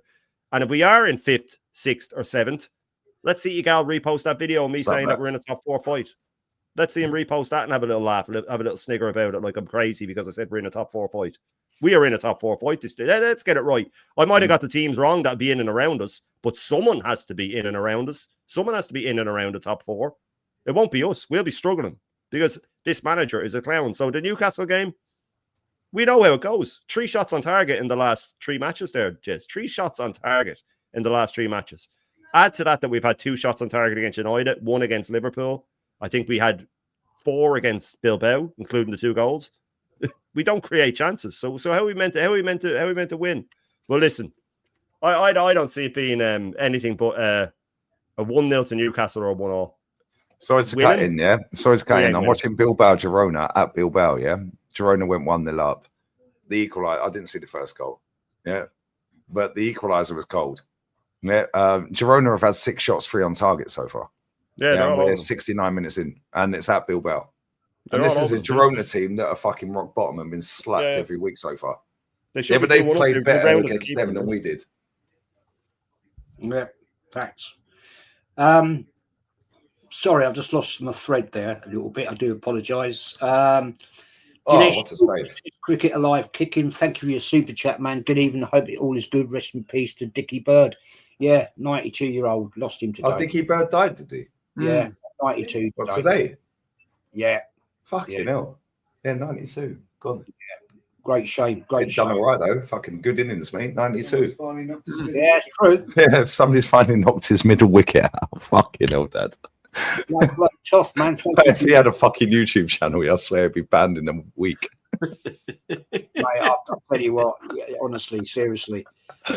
Thanks for the great discussion. Enjoyed it as always. Big up everyone. Thank you, man, for your super chat. William, before I come to Kenny Ken, who's Sheepskin? Sheepskin Steve was an old, he was a top gooner, if you want to call it, back in the day. Proper when they were gooners, when they were proper gooners, not the little fake little ones today. Him and Hendon Josh ran the NBA, which were an offshoot of the Herd and the Gooners in the North Bank. That's how I got to know them, because I explained this last night, but I'd say don't explain yourself, Jez. Fuck. No, I know he's being nice. You had the clock in, which was the Herd and the Gooners. You had the NBA in the North Bank. That's how it all worked. We worked in unison back in the day. But anyway, there we are. That's how it was. And anyway, Kenny, let's get to you, man. Let's get to you. You've been too quiet. Kenny, game for the weekend. He's too polite. Kenny's way too polite on podcasts, man. I swear, Kenny, you just need to interject at times, man. You're way too polite. Yeah, he's a bit of a gentleman, isn't he? Bit of a gentleman. Mate, Newcastle away. Not going to be an easy day out, is it? Yeah, but the thing is, it's Isak light, isn't he? They haven't really scored that many goals. Their best performance is actually a game which they lost. Wizza, knee injury, won't be back until after the international break. Yeah, the thing that they do really well is their difficult breakdown. I think apart from the Liverpool game, they kept clean sheets in every game. They've only let in 3. They've only let in 3 goals. And that was the Liverpool game. So, in essence, it's going to be hard for us to break them down, because set pieces, any team that's got Dan Burning, and Pope in goal, that's going to be it's going to be difficult to break us down. So I think it'll be a draw. I really think it's a draw, because I think if Isak was playing, I would have had Newcastle down as favourites. But for me, draw. I can't see us breaking them down. And in turn, I don't think they got the quality of breakers. We got the quality. Claire Balding's back now from suspension. So. Is that? Claire Balding's back. Gordon's back. He'll have the pace of Alanga if he's fit. But the thing with Alanga gets into fantastic positions, but until he improves his end product, he's not going to be a top player. He's going to be that. He's going to be always outside the top player. It's like the times when in matches I watched him this season, he's gone through and goal, and I know he's not going to score. First game against Villa, when he went through and goal, pace got him in that position. He doesn't score. Alden hit and miss. Bit of discipline problem. Voltemada scored in his debut, but again, he's still learning the game. He's only a couple of years ago he was playing in the third tier German football, so it's not the same side as it was before. Obviously, with losing Isak, but as you said before, because they're so strong defensively, if they do go up, then we're dead. There is absolutely no way we'll be able to break him down. Doesn't matter whether it's 95, 96 minutes. Doesn't matter if you bring Eze on or Martinelli on. No, they're not going to switch off. They're not going to, do stupid things like certain teams have done, where they've taken off all their attackers and just sat back. They won't. They'll sit back. But what I do is that they're always trying to get the ball forward and try and get us on the break. So it's not like teams like Man City did. It's, let's sit in our goal line. No, this side won't do that. So we're always going to have that in the back of our mind, that if they do go up, you've got the Gordon, or if they get Harvey Barnes on, You're always going to get like the robust midfield play as well with Joe Linton and Guimaraes. That's where I think they can win the midfield battle with Guimaraes and Joe Linton. Just Guimaraes is good on the ball, but he's tigerish as well. Joe Linton as well, when he gets on the ball as well. He's a strong runner. So for me, that's where I think the game can be won and lost. But really and truly, Guy Caresi ain't going to get a kick.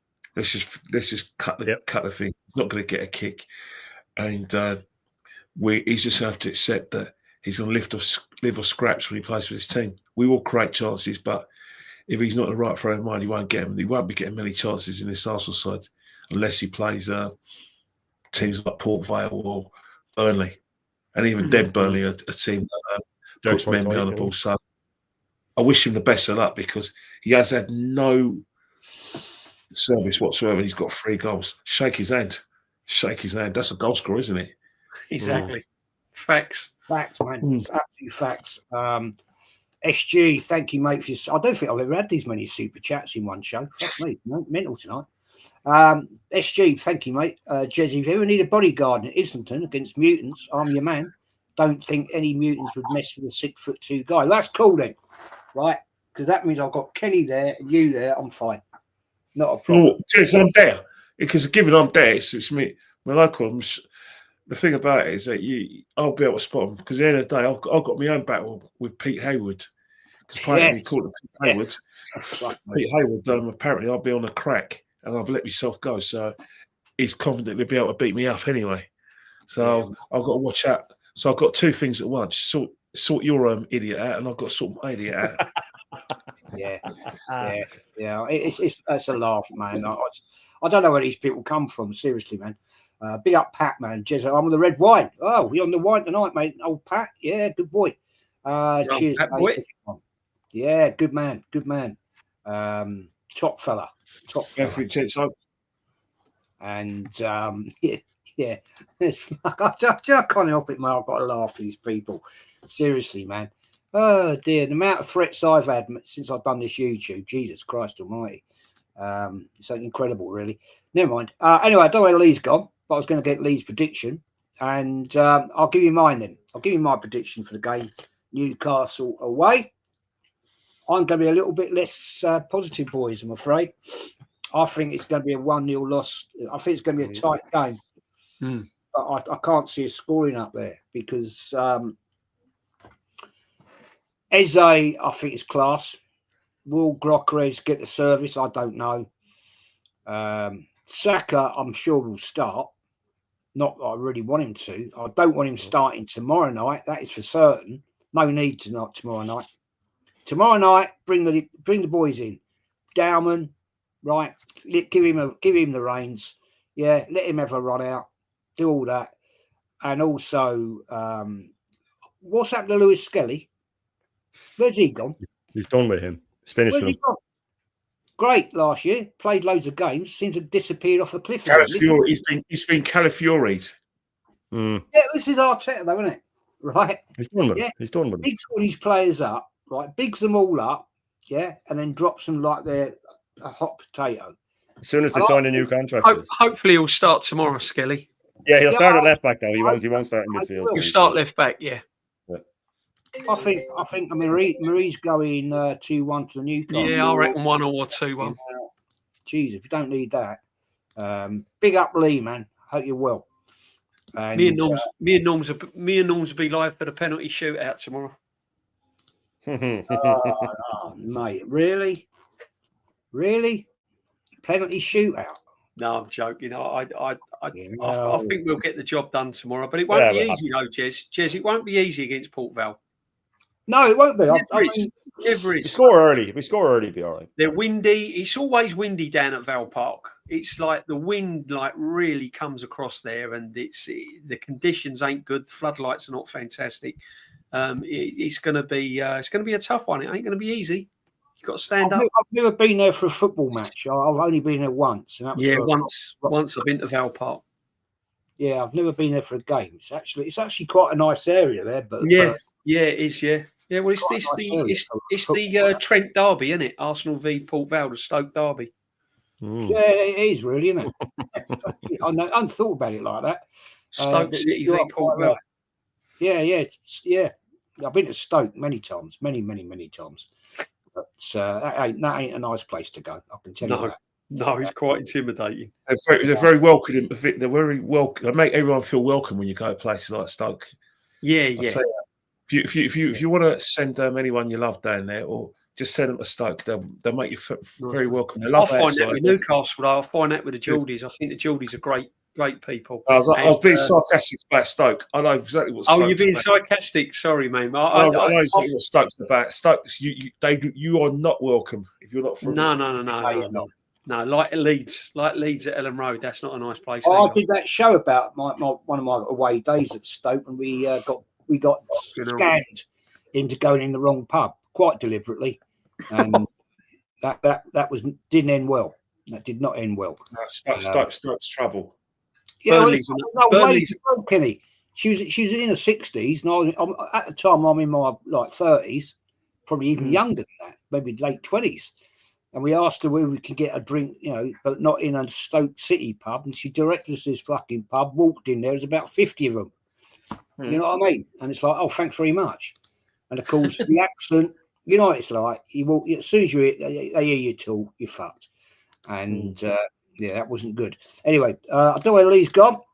So that's my prediction for the game. I think it's going to be a tight game. And I reckon we could lose 1-0. I don't know, because I'm not convinced. I don't know. I've just got a bad feeling about it, to be honest. Isn't it bad, though, isn't it? When you think about it, sorry, Jez, but when you think how long this manager's been at this football club and the amount of money we've spent, and here we are scratching our heads, wondering if we're going to get a result at Newcastle. I know. It's a fault, isn't it? If he doesn't change the way he plays, this is it. We're still vulnerable to the low block. Then we've got every right to be worried. Man City just did what the alleged teams outside the top 6 did, which is made themselves difficult to beat. I mean, had Donnarumma not admired his own work, who knows? We would have got him defeated, and then all the people that are, backing Mick Arteta, because there are a few, who are saying that Man City paid us the ultimate respect by putting men behind the ball. They'll have to say something different. Maybe they'll join us by thinking, well, hang on, something's not right here with the way we're playing. But as I said before, Mick Arteta is the biggest obstacle to us winning stuff. If you want panache, go on PlayStation. That's fact, I love that. Fact, man. I love that. Return of Bav, mate. Bav, I'll tell you what I'll do. Mama Flossie has come up with a solution. Leave a comment on my stream I did last night, early hours, and she'll make you a mod. My way of an apology for Brooke. Fucking hell, I can't believe I did that. Lee, give me your prediction. Sorry, Jez. When you got to go, mate. You got to go, mate. Don't worry about that. Don't worry about that. I had that this morning, mate, after I had a madras last night. Seriously. You know what I mean? You don't do the lamb foul, Jez? Not anymore, mate. No, I never did. I never had a foul once. Look at the football Bilbao play. If they scored that, that would have been a mad goal. That would have been such a good goal. I did it for a bet, actually. And, never again. Never. Look how happy the Bilbao fans are. They're clapping their team, and they won one at home. Yeah, look at the football. Look at the football. Look at the tech. We're all happy Arsenal fans here, aren't we? We're all happy. Look at them. They're clapping. Look how happy they are watching their team play football, and they're drawing with a team that are bottom of the league and shit. Yeah, because they're playing good football and they know they're going to get the win. Anyway, I digress. 7 minutes to go. It's 1-1. They probably will win. Newcastle away. Same old shit. 3 goals. In fact, we haven't scored a goal. Sorry, my bad. We haven't scored a goal in 3 games away at Newcastle. No. Mikel Merino will start the game. Eze will be on the bench. Martinelli a start. Saka a start. He's going to have to play Gyökeres because 29 is still injured. And he'll go with Calafiori, who will get absolutely cooked by probably Jacob Murphy. He'll probably play Murphy. Yeah, because he'll get up and down. Yeah. And I'll be honest with you, Jez, if we win that game, our fans are going to go into delirium. Oh, yeah. Oh, my God, we've beaten Newcastle. We got the monkey off our back. Oh, wow, what a manager. Eddie Howe's a fraud. Yeah, if we don't win the game, it'll be, well, nobody expected us to win. Who's the Yeah. ball? And not only that, I think Liverpool played the day before, didn't they? They played 3 o'clock Saturday. Yeah. So we'd already know their result. If they beat Palace, who, by the way, have only conceded 2 goals, the same as us, they're unbeaten, they ain't lost a game. If they beat Palace, we're fucked. Yeah. Because we know when we're under pressure, it's game over, mate. Yeah. And that midfield that they've got, Tonali, Bruno Guimaraes, and Joel Linton, that is probably the most complete three in midfield in the Premier League, and they're all bastards. They're all rough you up. They can all play. Yeah, they like a rock up a bit. Yeah, they were it. Yeah, and they can all play football. Yeah, they've got the striker up front now who's a bully. Yeah, and me and Matty have watched him enough times. Yeah, he's a good player, that Walter Maddy. Yeah, he's good. Yeah, he's decent for a geezer that's about 6'4". He can play ball. Yeah, but again, what are we going to do? It's on us. You know the crowd's going to be up for it. You know that they're going to, you know our fans are going to try and make it mad.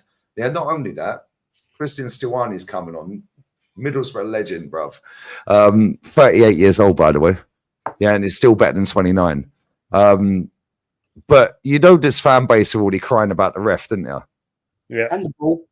Don't forget the ball. Yeah. No, the rest of Liverpool fan, apparently. Yeah, the ref is Jared Gillett, who's apparently a Liverpool fan. Oh, yeah, apparently. Well, apparently, this is going to be the 4th out of 6 games he's been involved in for VAR refereeing. Cool. Can somebody please tell me any VAR decisions that went against us whilst he was in charge? Oh, there ain't any. Zero. But they have to look for a narrative. They have to go for the, Jared Gillett, he's a Liverpool fan. Nobody cares, mate. Half the fucking refs are Liverpool, Man City or Man United fans. Nobody cares. How does that stop us winning? How does that stop us having a shot?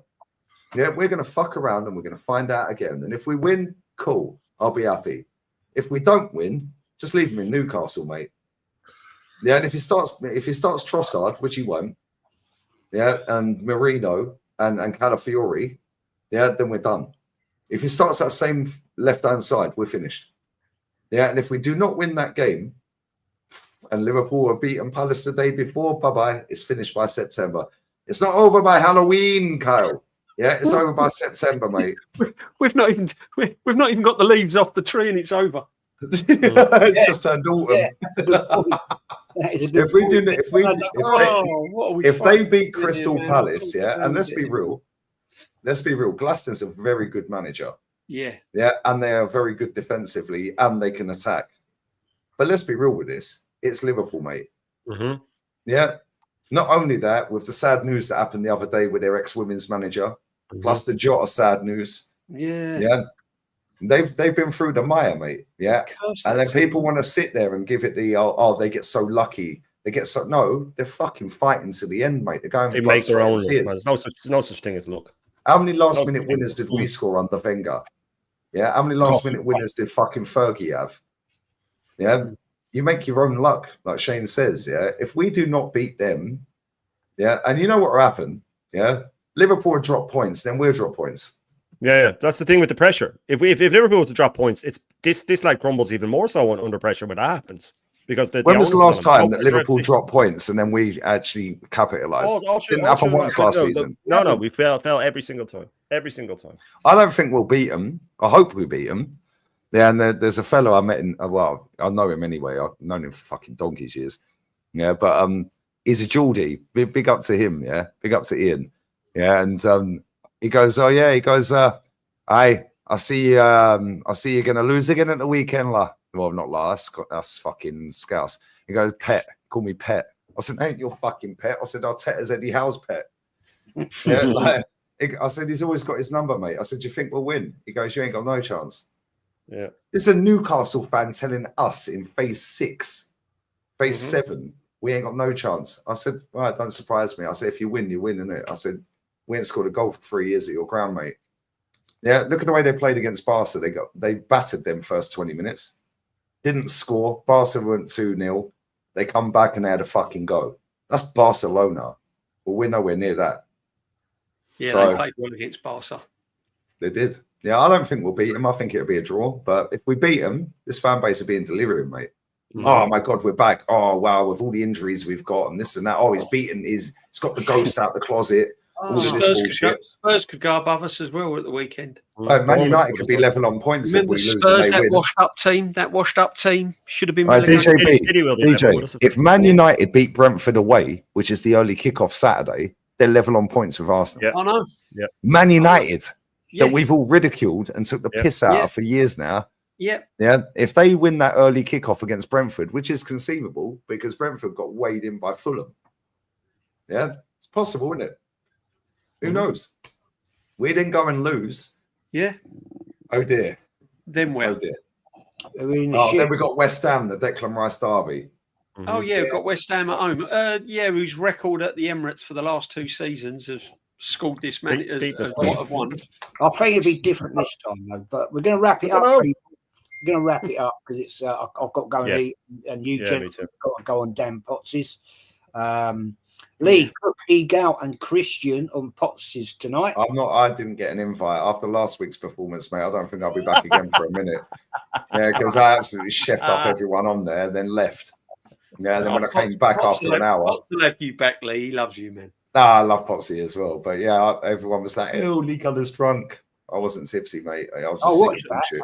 It's going to be. It might be a bit calmer tonight. Me and Kenny. I think me and Kenny are on it. Oh, I'll be watching that after. All three of us are on it, aren't we? I'm not on it. No, me neither. I don't go on the you on it, Jez? Nah, don't think so. You said you on it. No, you ain't sent me an invite. No, we're blacklisted, Jez. No, I'm. These two are too polite. They speak softly. We just fucking celebrate. We weren't in it last week. We weren't. We weren't there last week. We never got the invite last week. We got suspended. We've had our suspension. Yeah. No, you got dropped. You got benched, mate. You got benched. Yeah. You're a finisher. You're a finisher now. Yeah, you're a finisher now, Kenny. He's doing squad rotation there, then. That's squad rotation. I'm too outspoken, mate. Donna don't like me. And I said this to Lee, actually. It's quite funny, really. I laugh at it. She'll come in my chat when I've got guests on, right? You, DJ, Shane, and all that. And she'll say, "Hi, DJ. Hi, Shane. Don't say anything to me." And I'm like, "Oh, fucking thanks very much." You know what I mean? You know what I'm saying? It's my show. Jez, I couldn't give a fuck who likes me or not, Jez. So I say what I say in it. Look, I'm too old and too ugly, bald, and, toothless to worry about it. I really couldn't give a shit. Like, hey, Lee, sorry, did you pop? Did you go past Savs? Did you pop into Savs? He's doing that. No, I didn't. I ain't had time. I didn't have time. Yeah, is he still going? Is he still going on that? Possibly. Yeah, I think he's still going till about 10. I think. But yeah, I didn't have a chance. I had to pop out. I did the show with Rance, and I had to pop out. I was going to meet a mate. I haven't seen him for a while. Yeah. But no, real talk. Now, Jez, who cares, man? Yeah, just say what you're saying, mate. Yeah, and you're closing in on 10K. Yeah, and you're the godfather of this app, mate, for fucking Arsenal content. Yeah, anything you don't know about Arsenal ain't worth knowing. Big up, well, simple as that, isn't it? I can still learn from Kenny Kin, man. Right, look at this fucking. This Spanish La Liga is so fucking. You know what I'm saying? So fucking great. I fucking hate the Premier. You know what I mean? Kenny is the educator, as I called him. You are no, that's what I call you to the wife. I say Kenny the educator is on because I think whilst everyone was out doing things, I was too busy reading newspapers and watching the footy. Because believe it or not, footy. How's the cricket going, Kenny? What's that? How did the Ashes go? Ashes. Well, you'll find that by the end of December. Oh, now. Oh, Ryder Cup Friday my bad. Well. It goes on for 4 months. My bad. Sorry. Yeah.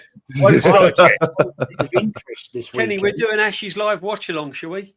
I'll be on. Right, it's a bit late at night, you know. And we've got the Ryder Cup on Friday, isn't it? Not the Ryder Cup. Yeah, it is. I don't know. I know nothing about golf. I know nothing about golf. Friday, it's the Ryder Cup starts. Yeah. And you know my second sport is golf. I like golf. Yeah, I do like golf. I've never picked up a while. If Kenny hit a fucking ball and got his technique right, mate, fucking hell, it's game over, isn't it? I have tried. When I did hit the ball, he went far. Do you know, like if you go Walthamstow, you go to trouble is when he's on the green, you won't be able to see the flag. Yeah, you've been to Walthamstow. You know, in Walthamstow they have like a golfing range in Walthamstow. Yeah. Yeah, and basically they give you lessons, and then let's just say, well, I did hit the ball and went far, but there are times when I couldn't hit the bloody thing. You got to kick ball to high. Okay, And let's he hit carry the on. ball at Walthamstow. I'm bigging it out my front garden. Landed on my patio. You must know the golfing range in What's that? It's Walthamstow. landed You on must my know about it. And he's playing golf. There's definitely a golfing range in Walthamstow. Yeah, there's a golfing range in there's the one in Watford, yeah. That's like fucking like a little funky, trendy one for the kids, isn't it? Like for the youngers now. Yeah, and it's all lit up and all that shit. Yeah, the one in Walthamstow is proper old school, isn't it? Yeah, that's one, yeah. I ain't been golf for years. Girona got a point and they're still bottom, guys. They got a point at Bilbao. Where you live, mate, I've played some lovely golf courses where you live. Yeah, I used to play golf. We had a club when I was a member of the club. I'm not anymore. We came out that way. We played some fantastic golf courses. Nice courses. Why is Jamie Carragher at this Bilbao game, by the way? I don't know. They're planning in him. Like, what's that all about? Jez, what did you play off handicap? Best I ever got to was 14.2. Well, that's good. That was a I was 13, Jez. Fucking hell. No way it was. Nah. We'd have had a tight game then. I was 12. I used to play up to 12. Oh, fucking hell. All three. We all need to have a meet up. Shane, you any good at golf? No, I can't stand it. Okay, well, you and Kenny go down the driving range and us three will have a meet up. You and Kenny will be our caddies. Caddies. I'll go after. I don't like the golf sport either. My retro man Shane can be my caddy. I'll trust him. Mate, the golf courses where I live, yeah. Gooner, I trust. There's fucking cool. Well, I say a course. There's 11 courses there. Benahavis, mate. Benahavis. Yeah, it's the other side of Marbella and Porto Banús. Mate, they're unbelievable. And you know what? You know, in England, yeah, it's just hard fucking turf, isn't it? Yeah, and you fucking shank it every now and again. Here, it's a bit of fucking plastic, yeah, mixed with the turf, and they sew it in, so you can just get your club underneath the ball. It just fucking flies. Yeah, but I ain't played since I've been here. I've not played around the golf, and I've been here 6 years away. Next year, that is my fucking mission. I've got so many golf courses around here. I need to stop playing. I'll come out and play. Bullshit. I love it. I haven't played now for 3 years. I haven't played for 6 years. And I'd get up the range and get back to it. It's like riding a bike, isn't it? You just get back into it. Once you get your swing back, the thing is, I've always found the worst thing is when you get back into golf. The first 3 or 4 rounds, it's the putting. You haven't. Yes. You ain't got the touch and feel. And the bunkers, I was fucking awful in bunkers, Jez. I was shit in bunkers. David said lots of great courses here. I've played in New Zealand, mate. I've played out there when I've been out with my son. My son was actually a pretty steady golfer, actually. He was all right. Used to play La Cala. Yeah, that's around the corner from me, Hendo. Yeah, you got fucking, you got La Cala. I played there. Yeah, La Cala, La Cala Golf. That's around the corner from me. That's like 3 kilometers up the road. Yeah, it's great courses. I played the Ultimate. That's the Sevi's course. Sevi's course, yeah, that's not far from here. It's about an hour. That's a course and a half, that is, man. He's there as well. He meets and greets you, right? Not him, he's dead. Well, no, but back then, yeah, he'd meet and greet you. He used to. He was there, yeah. Because he did the charity thing. He used to do the charity event, and anyone could turn up. Yeah, that's right. Yeah, and I think that's about an hour and 20 minutes away. And he'd go and he wouldn't play himself. Yeah, but he'd go round and he'd fucking meet and greet everyone while you're playing your round. And then he'd meet you and he'd buy everyone a drink. Yeah, in the fucking clubhouse. What a geezer. I've never played it, but I know people that have. But he played at a golf course that I joined several years later. It's a charity day. And I went with a mate of mine. And he got helicoptered in. Fantastic golf course. Manning's Heath, great golf course, and he's walking down, and his balls come down prime position on this particular hole, dog leg left, right, and he stood there, and I'm about 3 foot from him, and he's walked over, and that's when I used to smoke years ago, and he was going like, "Hope you're enjoying that cigarette, but I'm enjoying it too." What a guy. And he turned around. He was a geezer. He was a proper. Like everyone I know that's met him said he was fucking sound, man. He said, "What would you play from here?" And I went, "Well, looking down this hole, I'd put a light, slight fade in just past that tree, drop it down at the back, let it run down the hole. And he said to me, "You must be fucking good to do that." Oh, Jesus. It was a great day. It was a great day. And anyway, people are going to wrap it up. DJB, my friend, great show earlier with Shane, the retro show. Big up, Jess. Thank you very much. I love that. What you got coming up, my friend? I've got Dan Potts tonight in about an hour. Don't know who's on there, so that'll be good as always. Tomorrow, I think I'm on with DG, me and Kenny, and then I've got my midweek mingle show with me and Nomsky. Me and Nomsky do a Wednesday night. Yeah. Watch the Port Vale and Arsenal penalties live watch along. What was it? Thursday, I've got a show coming as well. So Thursday chat, and then back to Sunday, and then I'll be around here, there, and everywhere. So I'm on with you Sunday night. Yeah, Sunday. You got the Sunday sit back. Yeah, going up. We'll be going over the Arsenal Newcastle game and whatever else comes up. And then if I'm around Belize, bit of emergency meetings and whatever. Yeah, so all good, man. All good. Busy. Yeah, good man. Shane O always calls the Irish breakfast show. I've caught that now a few times live. Class. Yeah, you know what I mean? I've been getting up early and coming in and watching that. You know what I mean? But it always makes me fucking hungry, man. I have to go and have a bacon. You know what I mean? I had an Irish breakfast the other day. I had a fucking full Irish the other day. Full Irish. What's the difference between a full Irish the black pudding? Black and white pudding would be the Irish one. Black and white pudding. And the English one will have beans and stuff like that. Oh, it's amazing. You never had white pudding? No. White pudding is better than black pudding. If it's cooked properly, you can almost spread it on your bread. Like it's amazing. Yeah. What is it? €8.50. I don't know. It's more just sausage meat, really. Sausage meat. It's just. Oh right. I'll be honest, mate. I prefer black pudding. Be honest. No, black pudding's the business. Black pudding's for me.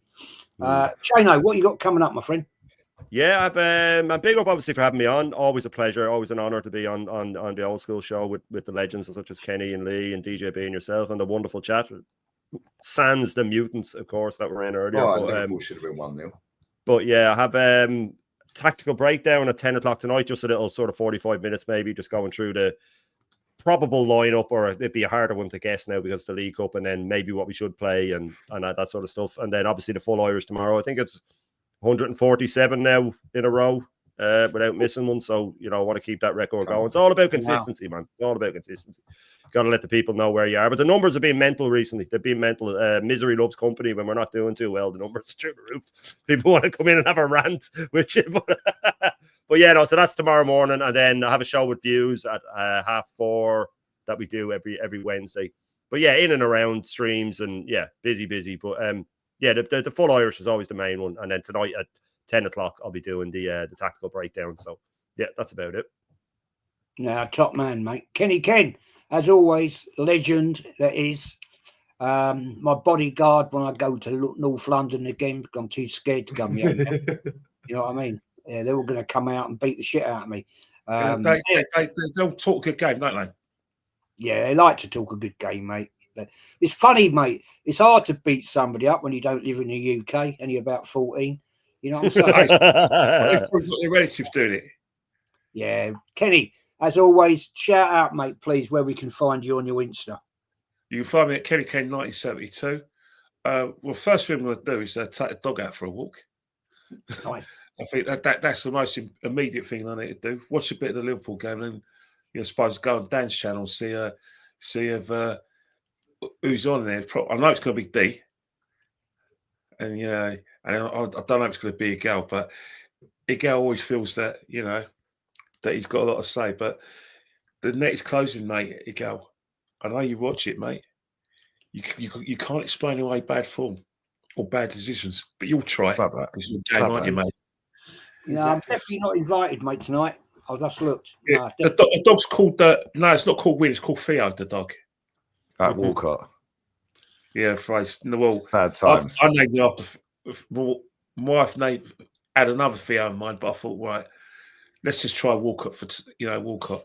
It runs fast, but it's got no end product, a bit like Walcott. Better than me, Kenny. My last dog was called Robin after Van Persie, right the year before he fucked off and left. Yeah. So I had to look at that dog for years, going, "You little bitch, man! You left me. You left me."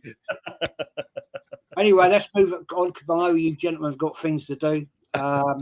SDFC Benny from San Diego. Oh, he go. Fields hard done by. Yeah, there you go. Mr. Gullett Lee, mate. Well, we know what you got. You just don't stop working.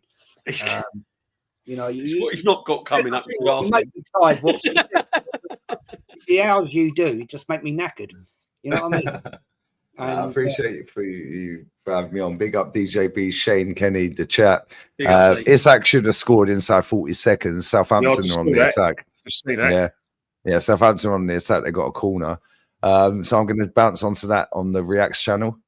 After this ends, I will have the Real Madrid game on as well, because Real Madrid are playing Levante, I think. What a sight. So yeah, I'm going to be doing the Real Madrid game after this. The last half hour of that, because this started half hour before. But yeah, other than that, tomorrow I'm going to the fucking beach, lads. I'm going to sit there all day, chilling in the mud, and then I'll be back for Arsenal against Port Vale. Yeah. Then Thursday, I'm on with Rants, and after that, I don't know. You doing fan cams after the game? Oh yeah, 100%. Yeah, emergency meeting a lot. Yeah, but I'm gonna chill. Like, so after I finish tonight at like 11:30 my time, I don't work again until 8 p.m. So me and a market opportunity are going to the beach, mate. You know what I'm saying? Wow, we were very nice. Yeah, so we're gonna chill. Yeah, and yeah, it is what it is. But yeah, Jez, bless up to you, man. Yeah, make sure you get Jez's 10K as well, fully deserved. Oh, I'm not even thinking about that anymore, because it will get there, and then YouTube will fuck me in the ass again. Cool. And like they do. And big up Hendo, man. You're now a mod. Shoot. Oh, mate, what a fucking save. Southampton should have scored. I'm going to be watching the scaffolders put scaffold up all around the house. So they replace all the soffits and fascias and that shit. They're coming tomorrow. Anglian used, yeah? Yeah, Anglian, yeah. Yeah, they're good, they are. I worked for them for a couple of years. They're very good. I chose them, mate, purely because of the product. It's quality. Out of all the companies I worked for, they got the best fitters. Yeah, I mean, they've been so good on communication. The lady rang me today and said, are we still all right to come and put the scaffold up tomorrow? They're coming from Sittingbourne. That's fucking miles away from me. But, hey, fair play to them. Good luck, boys. And then the team turn up Friday. They're going to be here 4 days doing it all. So big up to them. Oh, that's how big Jez's house is, mate. So they're going to be... So they're going to be. That's a lot of cup of teas, man. A lot of cup of teas. A lot of bacon sandwiches as well, mate. Yeah. And the thing is, they're getting here at starting at 8 in the morning. Fuck it, I don't get up till 10 o'clock. Leave the keys under the mat, Jezza. I'll just say, look, boys, come in, make your own cup of tea. And here's the bacon, here's the bread. Crack on. I'll come round, Jez. Yeah, I'll get a fucking flight if he's cooking. Oh, mate. Brighton are winning 2-0. Anyway, boys, we're going to wrap it up. Thanks for everybody for watching. Thanks for all the super chats. Big up, my friend. It's been an amazing chat tonight. Absolutely brilliant. I won't be doing a 2 o'clock show today, like I did last night, because I show the goal of DJB. I blocked people for the wrong reason. And so we're out of it, people. I'm going to do the outro. We get out of it. Have a great evening. Enjoy what you're doing. And bless to everybody.